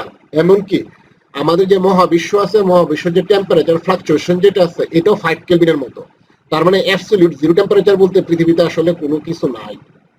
আচ্ছা, তার মানে hence the efficiency even of an ideal Carnot engine is less than 1। যেহেতু T2 বা সিঙ্কের তাপমাত্রা কখনো 0 ডিগ্রিতে পৌঁছাইতে পারবে না, সুতরাং কার্নোট আইডিয়াল যে হিট ইঞ্জিন বললাম এটার এফিসিয়েন্সিও 100% করা সম্ভব না। তো তোমাদের নোবেল পুরস্কারটা আসলে একটা ইম্পসিবল একটা জিনিস, এটা less than 1। in other word আমরা বলতে পারি it is not possible to extract heat from a body and convert the whole of it into work. আচ্ছা এখানে ক্যালকুলেশন গুলো করবা, সিম্পল ক্যালকুলেশন, এখানে জটিল কোনো কিছু নাই। আগামীকাল 50 মিনিটের যে ক্লাসে আমি এই সেকেন্ড ল অফ থার্মোডাইনামিক্স, এরপরে রিভার্সিবল ইঞ্জিন, এরপরে তোমার এন্ট্রপি, এই জিনিসগুলো আমি পড়াবো। তোমাদের কাজ হলো তোমরা আজকের ক্লাসে কি পড়ছো না পড়া আগামীকালকের 50 মিনিটের ক্লাসে তোমরা কতটুকু পড়বা, কম্বাইনলি দুইটা ব্যাচ, দুইটা গ্রুপ, এটা পড়বা। তাহলে মানে এই জিনিসগুলো আমাদের বুঝতে সুবিধা হবে। তার মানে আগামী ক্লাসে আমরা থার্মোডাইনামিক্সটা শেষ করব না, আরেকটা ক্লাস রাখবে 50 মিনিটের থার্মোডাইনামিক্স শেষ করতে। এরপরে আমার হিট ট্রান্সফার এবং থার্মোমিটার শেষ করতে আমার আরো 4টা ক্লাস লাগবে। তার মানে তোমাদের 2 সেকশন মিলে আমাকে টোটাল আরো কমপক্ষে 6 ঘন্টা দিতে হবে। তো তোমরা আগামীকাল ক্লাস শেষে আমাকে সময়টা দিও। আর তোমাদের কেউ সিটি দাও নাই, ইমেল করছো, প্রথম সিটিটা মিস করছো, তারা আমাদের 23 তারিখে তোমাদের ক্লাস শেষ হবে। তো আমরা যদি এই সপ্তাহে যদি তোমাদের কোর্সটা যদি শেষ করে দিতে পারি, এরপরে থার্মোডাইনামিক্স থেকে একটা সিটি নিব, ছোট্ট একটা অ্যাসাইনমেন্ট নিব। এরপরে তোমরা যারা আগের সিটিটা মিস করছো তারা তোমরা সেকেন্ড একটা সিটি তোমাদের জন্য এই বন্ধের মধ্যে বা এরপরে আমরা নিয়ে নিব। তো আজকে এই পর্যন্ত থাক, আমার গলা শুকায় গেছে টানা 2 ঘন্টা ক্লাস নিয়ে। হ্যাঁ বলো। থার্মোডাইনামিক্স থেকে একটা সিটি একটা অ্যাসাইনমেন্ট নেবেন? হ্যাঁ নিব। তোমাদের সিটি টোটাল কয়টা হইছে? তোমাদের সিটি তো আগে একটা দিছো না শুধুমাত্র? ক্যাম্পাস একটা দিছিলাম স্যার। আরে ক্যাম্পাস ওটা তো 1-1 এর 1-1 এর দিছিলা। লেভেল 1 টার্ম 1 এ তোমরা তো কোনো সিটি দিছো এই পর্যন্ত? জি স্যার দিছিলাম তো লেভেল 1 টা লেভেল 1 টার্ম 2 তে হ্যাঁ স্যার আপনার একটা সিটি জি দিছিলাম স্যার, তো স্যার। আপনার মহিউদ্দিন স্যার দুইটা নিছে। তোমরা কিসের উপরে সিটি দিছিলা? Sir relativity. জি স্যার জি, রিলেটিভিটির উপর ছিলাম। আচ্ছা স্যার আপনার কথা রিলেটিভিটির উপর স্যার স্পষ্ট না স্যার। এটা এই ইন্টারনেটের সমস্যা, এই কেটে কেটে শুনতে হবে। কথা তো স্পষ্ট শুনতে পাচ্ছি স্যার ঠিক আছে কথা। নেট সমস্যা মনে রিলেটিভিটির একটা সিটি দিছো, নিউক্লিয়ার ফিজিক্সে 6 মিনিটের একটা অ্যাসাইনমেন্ট দিছি তোমাদেরকে, তার মানে একটা পার্ট শেষ। তাহলে থার্মোডাইনামিক্স থেকে আরেকটা সিটি দিবা আর হচ্ছে অ্যাসাইনমেন্ট দিবা। তো বেস্ট অফ সিটি তোমাদের থার্মোডাইনামিক্স স্যার স্যার লেভেল 1 থার্মোডাইনামিক্সটা দিয়ে না স্যার সিটি আরেকটা সিলেবাস দেন। মিস করছিলাম, সেটা নেওয়ার কথা ছিল স্যার। আমি কালকে আপনাকে ইমেল করছিলাম, স্যার লেভেল 1 টার্ম 1 এর একটা সিটি মিস করছিলাম, সেটা নেওয়ার কথা ছিল স্যার। ও লেভেল 1 টার্ম 1 এর সিটি মিস করছো? জি তাইলে তোমরা এই সিটিটা তোমরা আমাদের এই লেভেল 1 টার্মটা শেষ করার পরে বন্ধের মধ্যে নাও, বন্ধের মধ্যে দাও। তোমাদের জন্য সুবিধা হবে, আমার জন্য সুবিধা হবে, মিক্স আপ হবে না। ঠিক আছে? জি স্যার। স্যার হ্যাঁ থার্মোডাইনামিক্স বাদ দিয়ে স্যার আরেকটা টপিক দিলে হয় না? কেন থার্মোডাইনামিক্স স্যার একটু বড় না, অনেকটা কমাই দিছি। তোমরা যদি আজকে যে পর্যন্ত পড়াইলাম এটা যদি রিডিং পড়ো এবং শুধু খাতার মাঝে যদি তুমি যদি ইকুয়েশন গুলো যদি লেখো, সর্বোচ্চ 4 থেকে 5 ঘন্টা সময় লাগবে। থার্মোডাইনামিক্স এর মানা যায়, অপটিক্স তো আরো বুঝি না 1-1 এর। স্যার বুঝলাম স্যার, বলছিলাম যে স্যার ওই জি স্যার অপটিক্স মাথায় ওয়েভ এখন পার্টিকেল ডুয়ালিটি এখনো দিলে ঢোকে না স্যার, optics। অথবা স্যার নিউক্লিয়ার 1-1 ফিজিক্স। এর ওটাতে কি বলবো আল্লাহ জানে। না না না, ভালো পিছনের দিকে যাব না, পিছনের দিকে যাব না। একটু আগে বললাম না যে প্রবলেম যদি ফেস করতে না পারো তাইলে জীবনে শেষ। প্রবলেম তোমাকে ফেস করতে হবে। পিছনে আর যাব না, পিছনে আর যাব না। আমরা থার্মোডাইনামিক্সটা শেষ করি। আমরা এখানে সিটি গুলো তো তোমাদের যে সস্তা সিটি দেয় প্রত্যেকে ওই 15 নম্বরের মধ্যে 14 পাও 13 পাও, এরপরে বলো কঠিন সোজা হয়ে যাবো তোমাদেরকে নিয়ে, বলো তো। এটা আমরা শেষ করব। শেষ করে এখানে আমরা আগামী ক্লাসে যে 50 মিনিটে আমরা এই পার্ট 1 শেষ করব। এরপরের আরেকটা 50 মিনিটে আমরা পার্ট 2 শেষ করব থার্মোডাইনামিক্সের। এরপরে হিট ট্রান্সফারের উপরে আমার 1 ঘন্টার একটা ক্লাস লাগবে। আর তোমার কিনা বলে যে থার্মোমিটার যেগুলো আছে, থার্মোমিটারের ক্লাস আমি 15 মিনিটও পড়াইতে পারবো, 50 মিনিটও পড়াইতে পারবো, 1.5 ঘন্টাও পড়াইতে পারবো। স্যার এই স্লাইডটা কি থার্মোডাইনামিক্স এর? এটা তো থার্মোডাইনামিক্সের স্লাইড, এটা তো তোমাদেরকে আগে দিচ্ছি, দেই নাই? আচ্ছা না দিলে আমি এখন মেল করে দিচ্ছি। জি স্যার দিয়েছেন। তো ঠিক আছে, অনেক কথা বলছি তো। প্রায় 1 ঘন্টা 40 মিনিট টানা কথা বলছি, আমি একটু আলোয় রয়েছি, এখন আর কথা বলো না আমার সাথে, ঠিক আছে? আমাদেরও স্যার ওকে ওকে, বাই বাই।